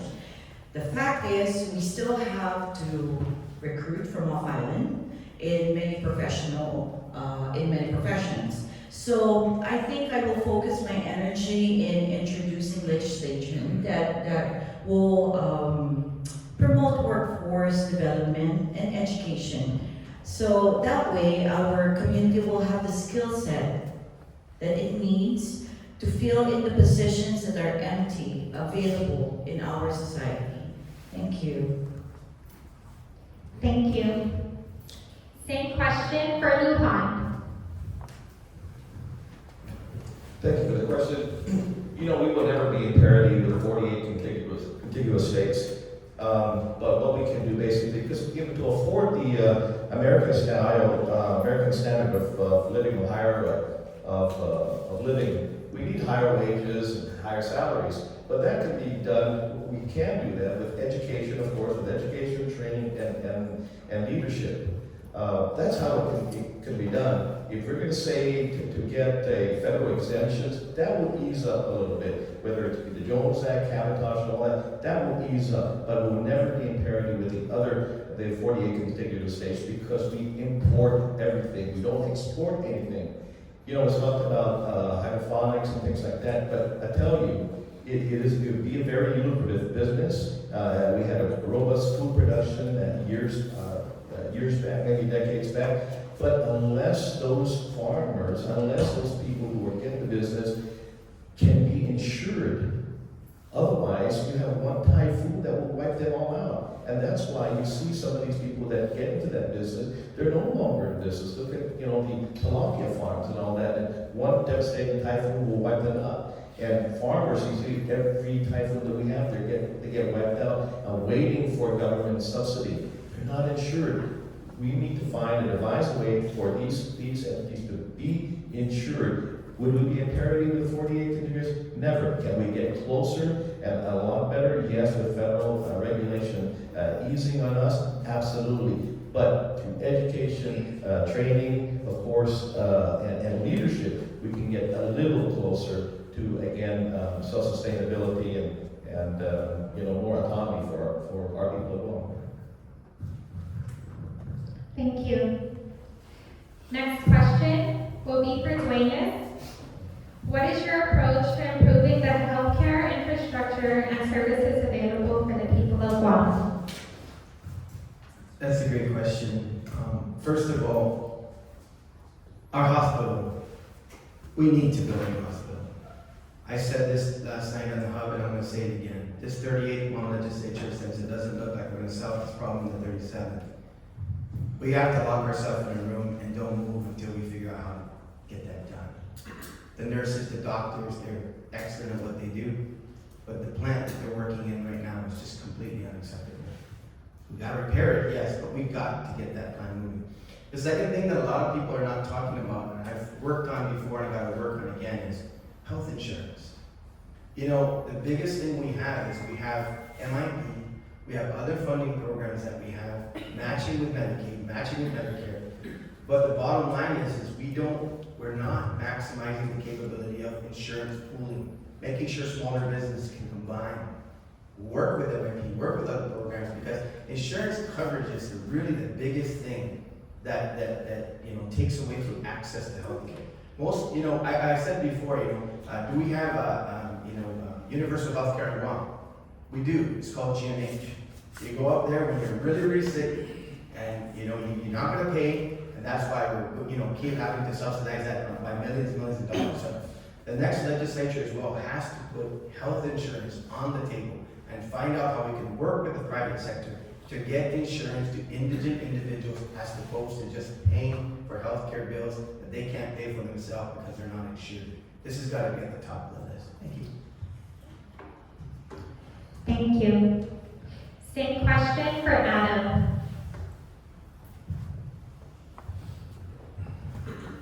Thank you. I agree with Senator Williams on our hospital. Back in the 31st Guam legislature, I introduced a bill, and I had a public law bill, Public Law 31-184, which said that there would be a feasibility study for public health to conduct whether a 24-hour urgent healthcare can be done at our southern and northern clinics, and it would help ease the burden off of the hospital if this urgent care can be done down in the southern health clinic and also up in the north, and it will give easier access to our people to healthcare.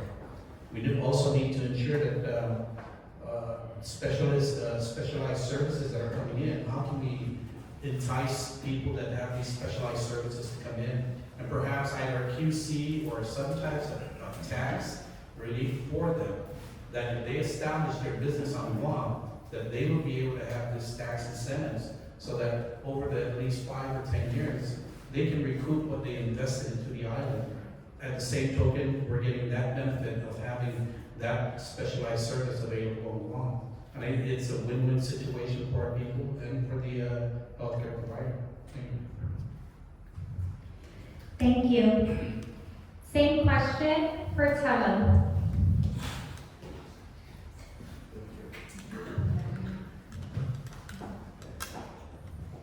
Thank you so much for that question. I was hoping I was going to get this one because when I came back to the legislature, my first bill that I introduced was to build a new hospital, to have a task force put together.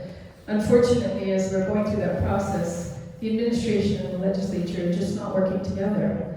There are different task forces that are put up, and the bill did pass, but it's not working together. And I think that's what needs to change right now. Secondly, we need to look at the type of healthcare we're getting on this island. We need to, and I introduced legislation on the medical malpractice arbitrary. It's medical malpractice, it's a tongue twister, Medical Malpractice Mandatory Arbitration Act, which only Guam has. And this makes it very difficult if you go in and you get hurt in any way from any doctor. It's just difficult to sue. So I put that one together. I also looked at telemedicine, because I think telemedicine is the next phase that we need to go through with Guam. There's so many specialized care that we don't get here, and telemedicine will take us to the next generation. I also want to look at dedicating a funding source for the longevity of our health care. I mean, we're in a situation right now where we don't have enough money to build a hospital, but luckily there's ARP funding that's been standing by. But what we need to do is a dedicated funding source so that any, in the event that 45 years from now and it's time to build a new hospital, that we have that money to do so. I think the most important thing too is to provide doctors on this island. We can build a new hospital, but how many rooms at GMH are not being utilized because there's no staff, no nurses, no doctors? Why can't we bring Asian doctors like from the Philippines, St. Luke's to Guam, and nurses to Guam to take care of our people? What's been the roadblock there? I know what the roadblock is, and I want to change that. Thank you. Thank you. Same question for Brown. One of the things that have happened in the last few years is we have less healthcare capacity, and my colleagues here talked about public health. Shutting down the central public health in Ilo has really been a tremendous disadvantage to those in our community that need the service the most. I mean, that building's sitting there deteriorating, and there was no fire, there was an electrical impact that wasn't going to repair doors. So a policy political decision was made to shut it down. The other thing that I look at differently, having been around long enough, we've gone to the point in the legislation in the past of borrowing bond money to keep GMH functional. And that's crazy. Long term, that's big money, long term, you're paying a lot for that dollar. I'm really open now to looking at changing how we manage the hospital. I want to get a professional team that is in the business of operating hospitals. And I realize a lot of our those that are in our community, obviously we still want to take care of them. But I don't believe the hospital is running as effectively and efficiently as it needs to be. There's some areas that are paying really high-end money to certain select people. And yet, they were just at the legislature where they're at the hearing a couple of days ago, and they need another, what was 20 million, now it's 35 million. A number of government agencies barely operate on that the entire year. We cannot continue to sustain that and ensure we have basic quality care. I understand there's some specialties you're going to have to go off on. We're not going to sustain some of the specialty services. But I think basic quality health care that we need, we can do that. But we have to change how we operate things in that particular case, because they are always coming back. We gave them, $30 million last year. The government threw another $50 million on top of their budget. And they're now 15, at the beginning of this fiscal year, they're $15 million in the hole to pay their vendors. The cycle continues. They don't have basic supplies to take care of patients, but some people are walking out of there with pretty high contracts. That doesn't add up. So that's what I would do. That's how I would get it. Thank you. Thank you. Same question for Fisher.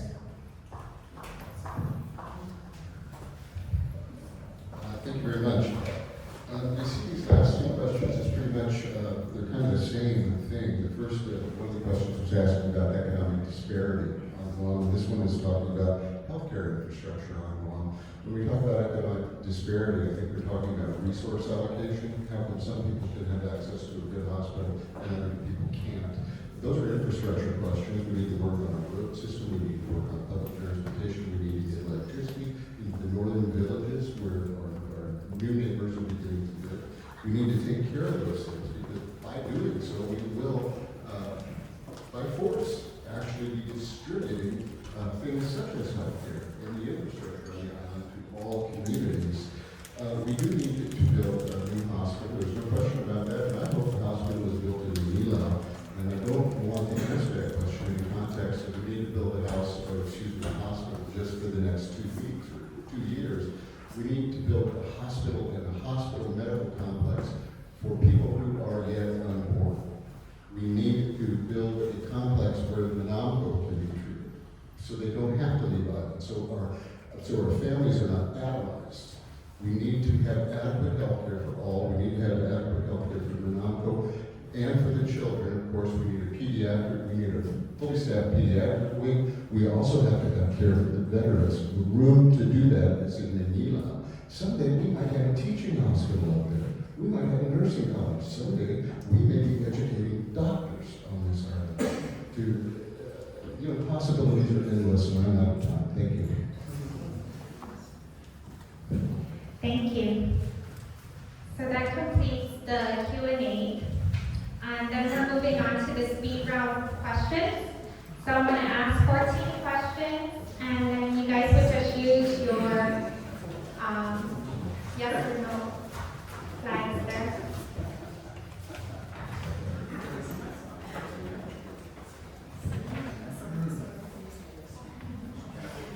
Okay, are you ready?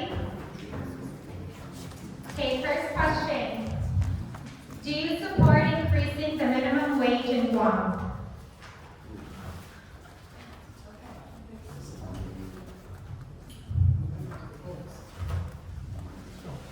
Number 2, should public school teachers receive higher pay?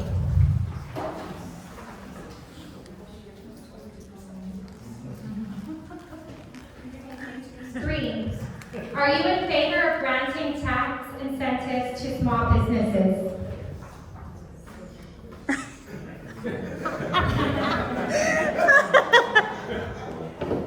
Four, do you believe Guam should reduce its reliance on tourism as its primary industry?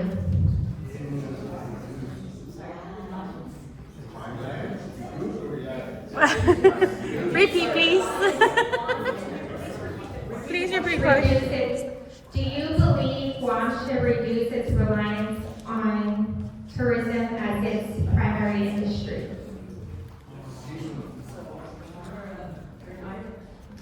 Number 5, should government employees be held to higher accountability standards?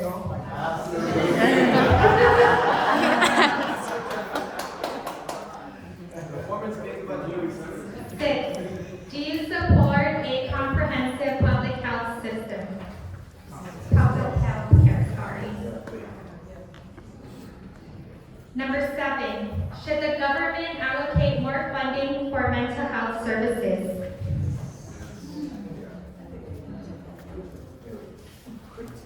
Number 8, are you in favor of term limits for senators? Oh, yes.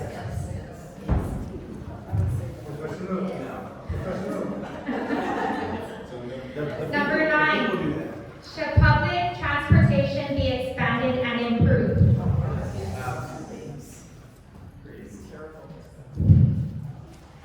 Number 10, do you think Guam's education curriculum should include more Chamorro cultural studies?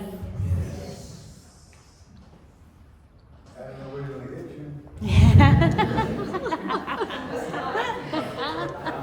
Number 11, are you in favor of increasing subsidies for local farmers?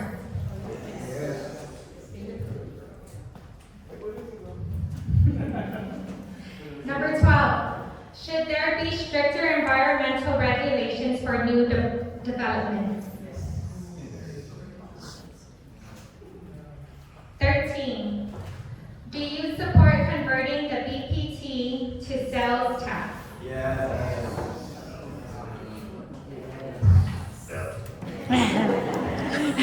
Number 14, last question. Do you support reducing the size of the government?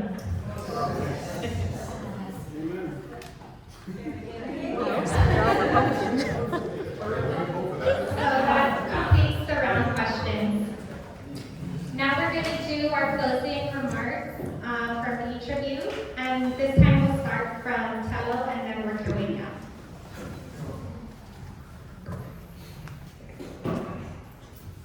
Testing 1, 2. I'm going to sing.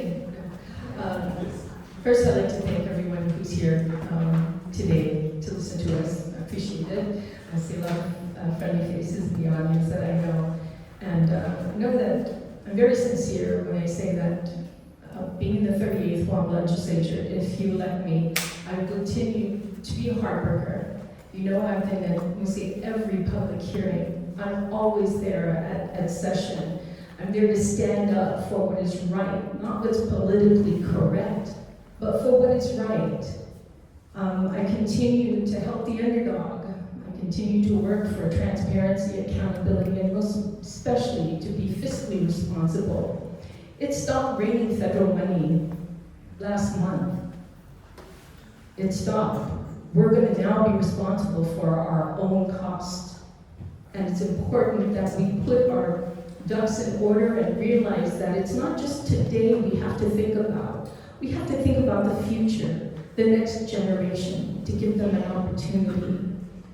So I humbly ask for your vote, because if you want someone who's not afraid to speak up and say what's on their mind, when people are too afraid to say anything because they might not be part of the clique group or whatever. They're not in? Yeah. Well, I'm here fighting. I'm here fighting for you, and you know me, I'm a fighter. I don't give up. So if you want someone fighting for you, then I'm your girl. So I humbly ask for your vote. And thank you again so much for taking the time to be an educated voter. Thank you. Well, like I said earlier, I'm not a businessman. Nobody sponsors me. I am my own. I am a community man. I'm a blue-collar worker. I grew up the hard way. I grew up in my Zamoro culture. I learned things the right way, and I learned to be honest. I'm just tired of seeing the corruption that goes on in our government. Every time I talk to these high-powered administrators, Bill, it's worse in the States. Why are you complaining? Why are we going to be the norm when we can be the exception? Let's show these other islands, these other island people, that we can manage our lives, our culture, our upbringing, the honesty. We got to do it. The kids, there's nothing for them in the future. We've been sold lock, stock, and barrel 15, 20 years ago. I don't know who the governance is going to be 10 years from now, but mark my words, that Samoros are leaving because they have better lives in the States. Whoever migrates to Guam loves Guam. Guam is little America to them. We know what America is. I'm not a racist or being prejudiced, but that's the reality. I've seen my families, my cousins leave, sell their homes because they get better paid in the States and be treated better as workers. You're not stepped on because you're not Republican, you're not Democrat. That's not right. A person has a right to live and take care of his family the best way he can, but don't step on him. Todas están petición, pura barbaridades, like familia, gotta protect the party. I only ask for your vote. I'm honest, and I'm gonna work for the people, for you people. I'm happy I'm retired. I'm happily retired, and I don't mind going back to it. Right there, I see. Thank you very much.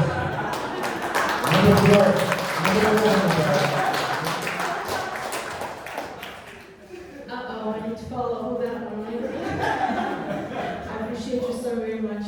That's why I love my uncles, and I wish we could take better care of them today. As a small business owner myself, my business is in the retail trade, and it's owned by only me and my husband. That means my mom and pop business. I do care for each and every employee that I have under my management, and I treat them as a family. I believe this is what we need to continue as a business practices and culture.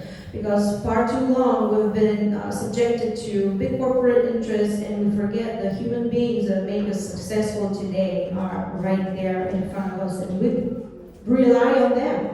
Without them, without the workforce that we got, without taking care of that family, we cannot prosper. And same thing goes for the government. Without the people, the government is zero, nada, nothing. And when we disrespect the people, when we mistreat the people, guess what? They leave. And that's what we've been seeing. So how can we improve the lives of our people here? There are various avenues, and we can all cooperate.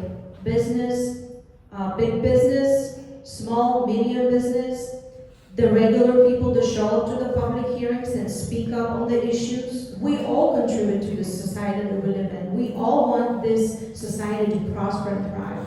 And it's a joint effort.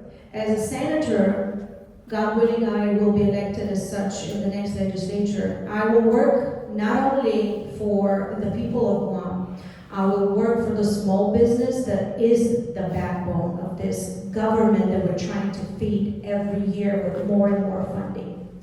It's absolutely ridiculous that we need to feed almost 2 billion enterprise with only 155 people. So let's get there. Let's win it, please, Republicans, people Republicans. And please, I humbly ask for your vote. My name is Bistra Mendiola, number 6 on the Republican ballot. Thank you for hosting us today. Thank you to the Guam Young professionals in the Guam Chamber of Commerce for allowing us the opportunity to come and connect with all of you. As I mentioned earlier, I worked in the news industry for more than 20 years, and the unfortunate thing is that some of the headlines that I covered over the years are still happening today. I remember reporting on a new Simon Sanchez High School, a new hospital. Even when I ran 2 years ago, that was a talk, right? But the only thing that I have seen happen is, well, actually, what has not happened, we haven't seen any dirt thrown on any of that. But we have seen a lot of dirt thrown back and forth, whether it's ad lib, the legislature. And I'm running because I'm tired. I'm tired of it. I'm sick and tired of being tired.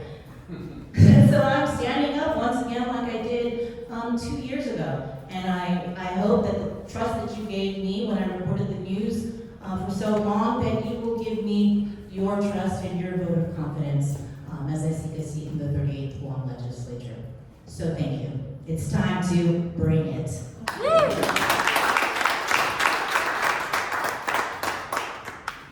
I want to thank the Chamber, the Guam Young Professionals for this opportunity to meet with all of you.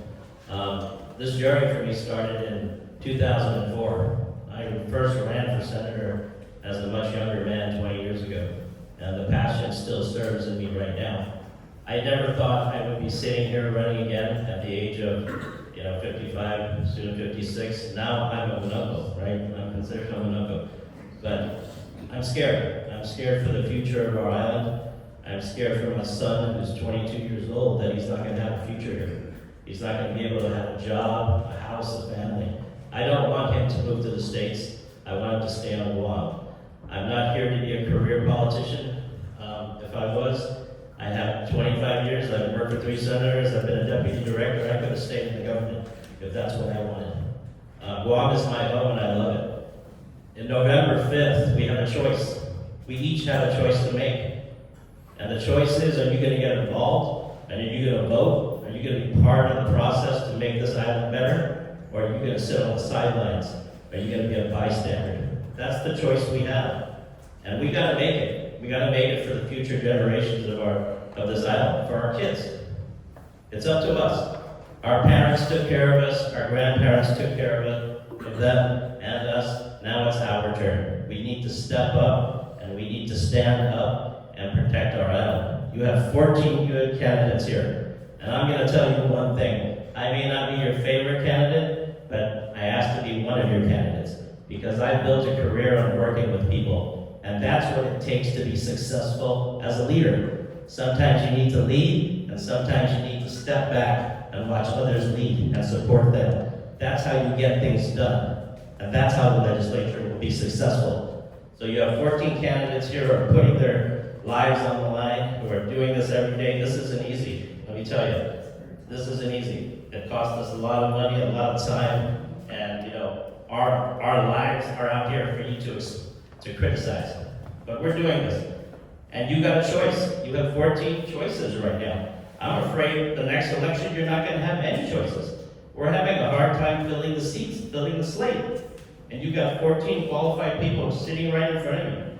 Make the choice, but make the choice to put people that will work together. That's what your job is going to be. Vote for your favorite one, but make sure you vote for others that you know will work with them. So my name is Vic Gaza. I'm number 14. You know, again, when you vote, start from the bottom, number 14, and work your way up. And thank you very much. First off, I want to thank the GYP for having us. Thank you, Shelly, for moderating. I want to thank the Chamber of Commerce for putting this event on. And I got to start by saying that this amount of time is not really the best way to share all of my ideas with you. I would encourage all of the members to go to your website and make sure you look at all of those questions and the answers from us to help them make that decision when you go to the voting booth. But you're going to go and you're going to vote. And then also, while you're at it, you can go to Gumataotao.com, and then all of the information that I've shared here, and much of the priorities, economic development, elderly care, crime reduction, it's there for you to understand more about me. I'm coming to this, again, from a different bunch of experiences, if you will. I'm a family man, I'm a deeply devoted member of my faith, but also to the people of my village in Telo, where I'm from, but also to this community. I've been giving back to this community for over 30 years, and I want to continue to do so in a very different role. I'm Shawn Gumataotao. I'm number 7 on the ballot. I would ask each and every one of you in this room, and if you're watching online, I would ask you for a vote. And I would ask you to vote for me, and I would ask you to vote differently for a change, because you know what? That Republican majority is going to do different things. And I'm very excited. And I think everyone in this room, the one thing we all can take away with that you're all doing right now is you're listening. And you can bet you know what, that I'm going to be listening to you when you elect me as your next senator in the 38th Guam legislature. So thank you very much for the time today. And listen, have a great reception after. Thank you. Thank you very much. The last time that the GRT was reduced was when the Republicans took the majority of the legislature. Senator Brown and I had the opportunity to serve that legislature. We get the majority again, we will reduce the BPT. I'm very optimistic for our island. Yes, the free money has dried up, but you know, we have a lot of federal money coming here, national investment from the military side. The question was asked earlier whether we should continue with tourism. Absolutely, we should continue investing in tourism, but you know what? That is changing. A lot of hotels are changing hands. They're probably going to turn into condos. So we need to, you know, our folks here in Guam, our small businesses, they've taken advantage, they've taken the opportunity after Mawar and COVID. They have to invest their interests and their businesses, cater to the new way of doing business. A lot of folks now are starting business to cater to what is happening with military buildup. We're going to see that continue to grow. Our island is going to continue to have this influx of federal money from the military buildup. We are a fortress. We are a fortress. We're going to have this missile defense system here on Guam. The nice thing about not only Guam, but we are one voice, one united voice in this region. Both our congressmen now are on the same page, wanting to get an exemption for our cabotage. Our legislature, our governor, we're on the same page with all this. That is nice. When I pushed this in the very beginning, we weren't. Everybody was running away from the situation. Now everybody is on the same page. That being said, I think Guam could prosper.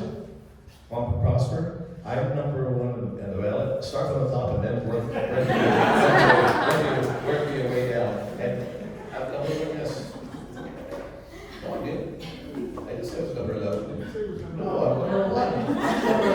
I'm number 1 on the ballot. And again, one other thing, I worked with Van Shelly in trying to get a hospital built and public-private partnership. That will happen. We'll introduce that bill. Government needs to get out of managing a hospital. We can move somewhere else, but the same problem is going to go to that same place as well. We need private management, and I know that the other hospitals, private hospitals, are very interested in wanting to come out here. But we can't give it in the hands, put it in the hands, leave it in the hands of the public. We need public-private partnership. Thank you very much. Again, I'm just one number one of the public side. Thank you. I admit you're our number one. You can vote twice. You can vote twice. But I'm Tom Fisher, I'm number 9 on the ballot, so I think you should start right in the middle.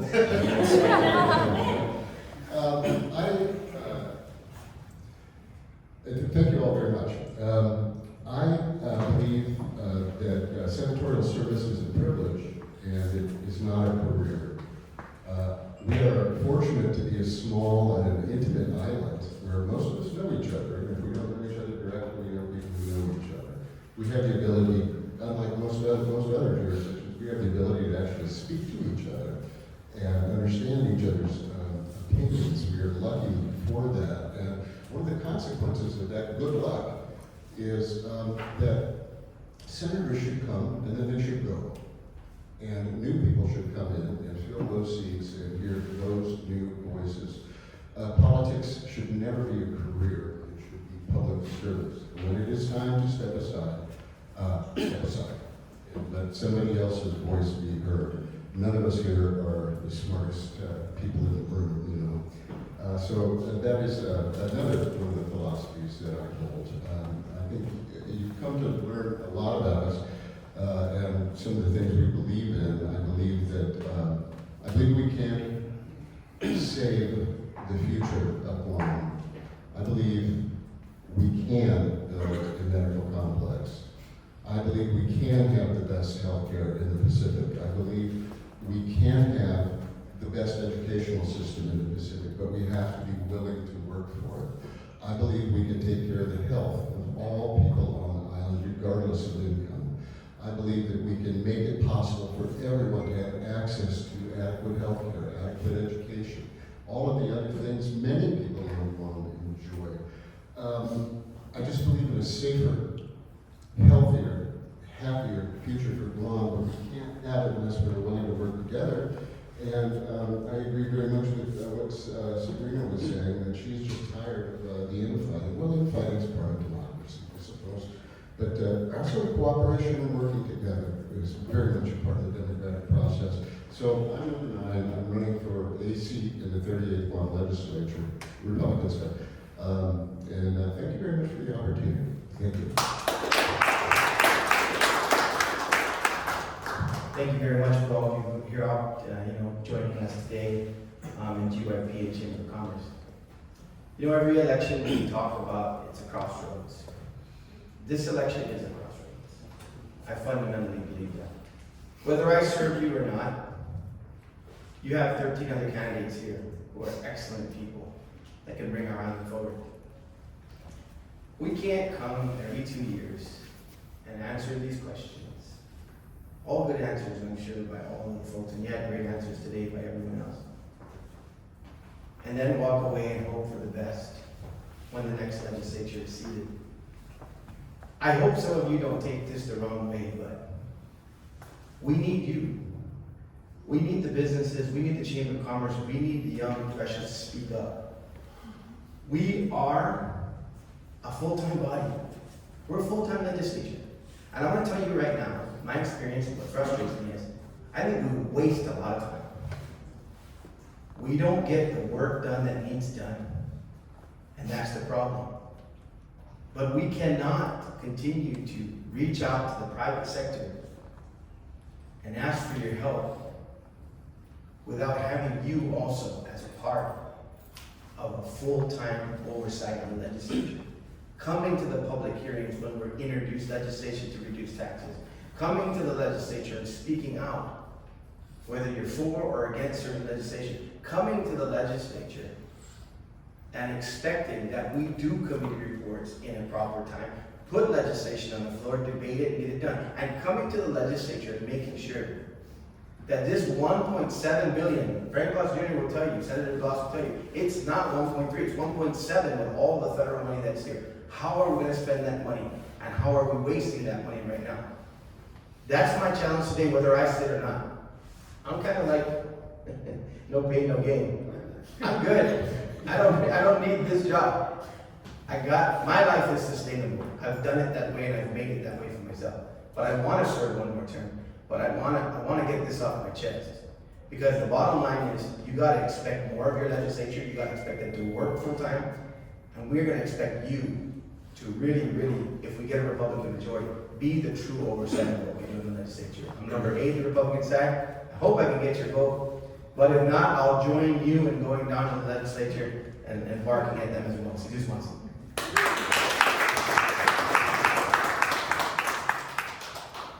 Thank you so much, Guam Young Professionals and Guam Chamber of Commerce, for inviting us and giving us a platform to be heard today. And I echo what my other Republican candidates and senators said, that you are in a room with incredible candidates here. And my name is Shelly Calvo. This is the first time that I am running, and I am seeking for a seat for many reasons. One is because I truly care for Guam. I love Guam. I made Guam my island home, and I wanted to see Guam prosper, progressive, and at the rate our community is going right now, it's very disappointing. As a mother, a businesswoman, a family woman, I'm alarmed, I'm worried. I look at my babies, my kids, my grandkids, and I worry. Like Mr. Vic Gaza said, I worry as well. I think about what kind of future they're going to have. Are they going to have the same opportunity that we were presented with? It was so much easier back then, even to purchase a house, to build a business. It was so much easy. At this current state that we have, it's so much hard to be self-reliant and self-sustaining. So my ultimate goal is truly to help build a healthy economy for Guam. I am going to be, I hope to be one of your champions in terms of helping business, the business community in our economy. I also truly wanted to improve not just our infrastructure, but the living conditions of many people on our island. I'm willing to take the sacrifice, you know, and Shelly Calvo, number 3, the Republican side of the ballot. I have so much more to say, but we'll leave that for later. Thank you so much.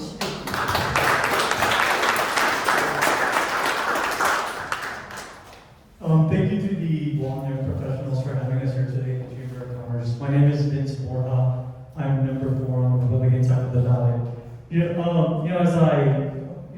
As I sit here and listen to everybody, I not question why I'm here, but I try to gather my thought on what it was I was going to say. I think of like the different reasons I decided to run. This is my 3rd time running, and the one thing that brings me back every time is, as much as I could be okay, I'm not as old as Mr. Payne or Senator Duenas, but I'm okay. I have a master's degree. I have a background in education. I'm a military veteran. I currently teach. I run a full-on digital marketing agency, but we have 2 children at home. I have brothers and sisters that I left Guam for better opportunity, for better healthcare. I lost my dad to drugs. My mom is struggling with healthcare, travels to the Philippines a lot.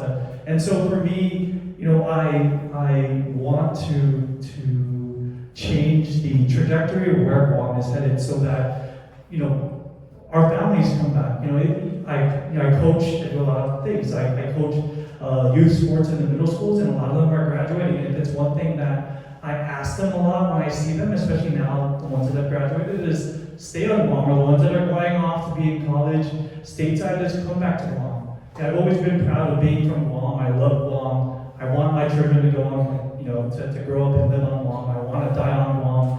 But we have to make it better, and I offer my experience. The one thing that has always made me successful, whether it was in the military, I worked for corporate a little bit, even as an educator, is when there's a problem or there's an objective, it's never really about, I want to do it this way. It's working with everybody around you to accomplish the objective. It may not be the way everybody else wants it, but it's it's always how do we become a solutionist? And I think I'm a solutionist when it comes to problems that affect everybody. And it may not be, it may not be I think for me, it's not trying to find long-term solutions, but how do we meet at it one time, one piece at a time?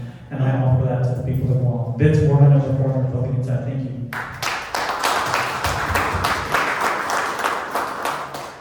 Thank you to the Guam Chamber and to the Guam Youth Professionals. $2+ billion, and now 1.7. The $2+ billion is what we got from the federal government during the pandemic. And what have we got to show for it? Have we built a new hospital? Have we built any dirt been turned in the past 2 years, in the past 3 years? None. We got a 1.7 now. Senator Duenas, $1.7 billion budget. How is this economy going to sustain a $1.7 billion economy? Part of that budget is what picked up the individuals who were hired from ARP fundings.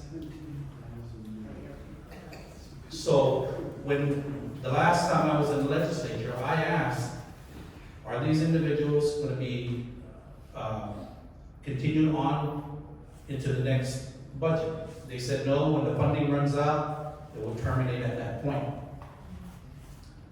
It did not happen that way. We need to ensure that our economy is sustainable. And how can we do that? We need to all come together and bring that budget back to reality. Because I don't think Guam can sustain a $1.7 billion budget. We need to work together. Chamber needs to work with the legislature. Legislature needs to work with the administration. We need to work together to ensure that our island and our future, our children, are able to come back home and say, Guam is where we want to be. I mean, it doesn't make sense if we're not going to do this. Because we can't do it without you guys. And you guys can't do it without us in the legislature to pass the laws that need to be. So I humbly ask all of you, please, give us your support. Give me your support. I ask you for your vote. I'm number 2 on the ballot. I'm Tony A. And please, all 13 of my colleagues, I ask you to please support them as well. Thank you.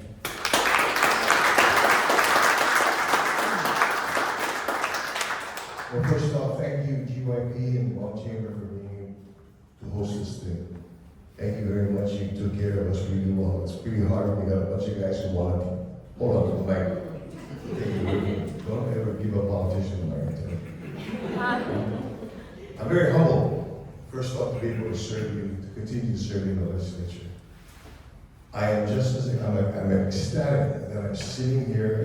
First off, it's the first time we ever got together and spoke formally about any of our programs. And I'm proud of everyone.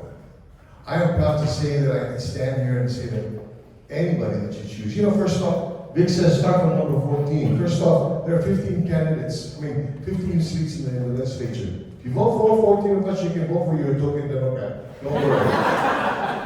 Okay? This is recording, make sure the Democrats really hear this. Okay? But, people ask, why do you want to continue to run for the legislature? And my, remembrance or reminder came to me over the summer.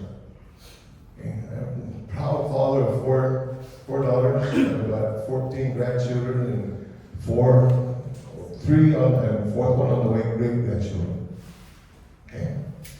And one of the things that my colleagues will tell you that I base myself on as far as a lot of my decisions when it comes to policy and when it comes to finances. I always ask the basic question, what does that got to do with the price of Tang and Happy Mart? Okay? I live here. And over the summer when I had my grandchildren and my children here, they reminded me as to why I need to continue, why I want to continue to run. Because you see, the bulk of my grandchildren and my children live off island and they want to come home. And I want to help to build a home that they want to come home to. I want to help to build a home that they don't want to leave. It's a very basic and very simple principle for me. And when that happens, it will help you. I don't want your families to leave. I don't want your businesses to leave. I want you to be safe. That's why I'm running. I'm Frank Blas Jr. Okay? I think I'm right before Vic. Okay? So if you're gonna start from the bottom and go up, I'm the second one you should vote for. But like I said, vote for all 14 of us, you got one left. Then you can vote for somebody else. Thank you very much.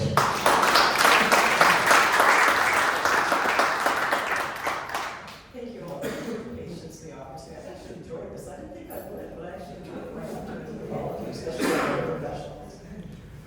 You know, I've been at this a long time. Why do I continue to do it? Because I didn't see a lot of other people standing up. I'm looking forward to the next generation coming in. This is a tough job. If you want to do the job right, you're going to have to ask the tough questions. I wish I could say government's better. I first ran 30 years ago. I don't think it is. I think in some areas it's worse. I'm bothered by the mismanagement, the abuse of government. We're going to hear more about it in the months ahead. We don't run for office so we can come in and use and abuse the people's resources and the people's money. You will see and hear more of that. And that's unfortunate. That's not how our government should run. That's why I've always been an advocate, not just talking about transparency, but ensuring we have the laws in place that mandate it, require accountability in our government to make sure that our resources and our money is spent where it's supposed to be spent. Is our quality of life better on Guam? I've lived here most of my life, and I will tell you no. I would never have my son get on a bicycle and get outside of a fenced yard. We grew up with them. We used to roll all over the place freely, come home for dinner. We don't have that long before we had these. Our parents knew if we did something wrong, they knew about it before we got home.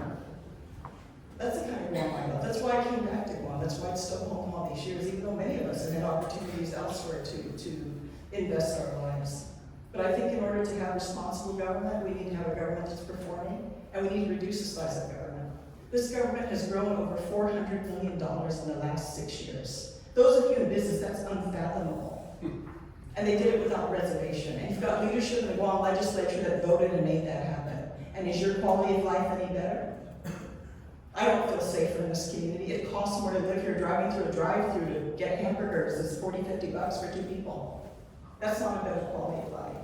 So you want continued accountability, someone who's going to speak up, someone who's not going to stand down, someone who's got principles, wants to see better, not just in talking about it, but in doing about it. Well, vote for me. I'm number 10 on the ballot.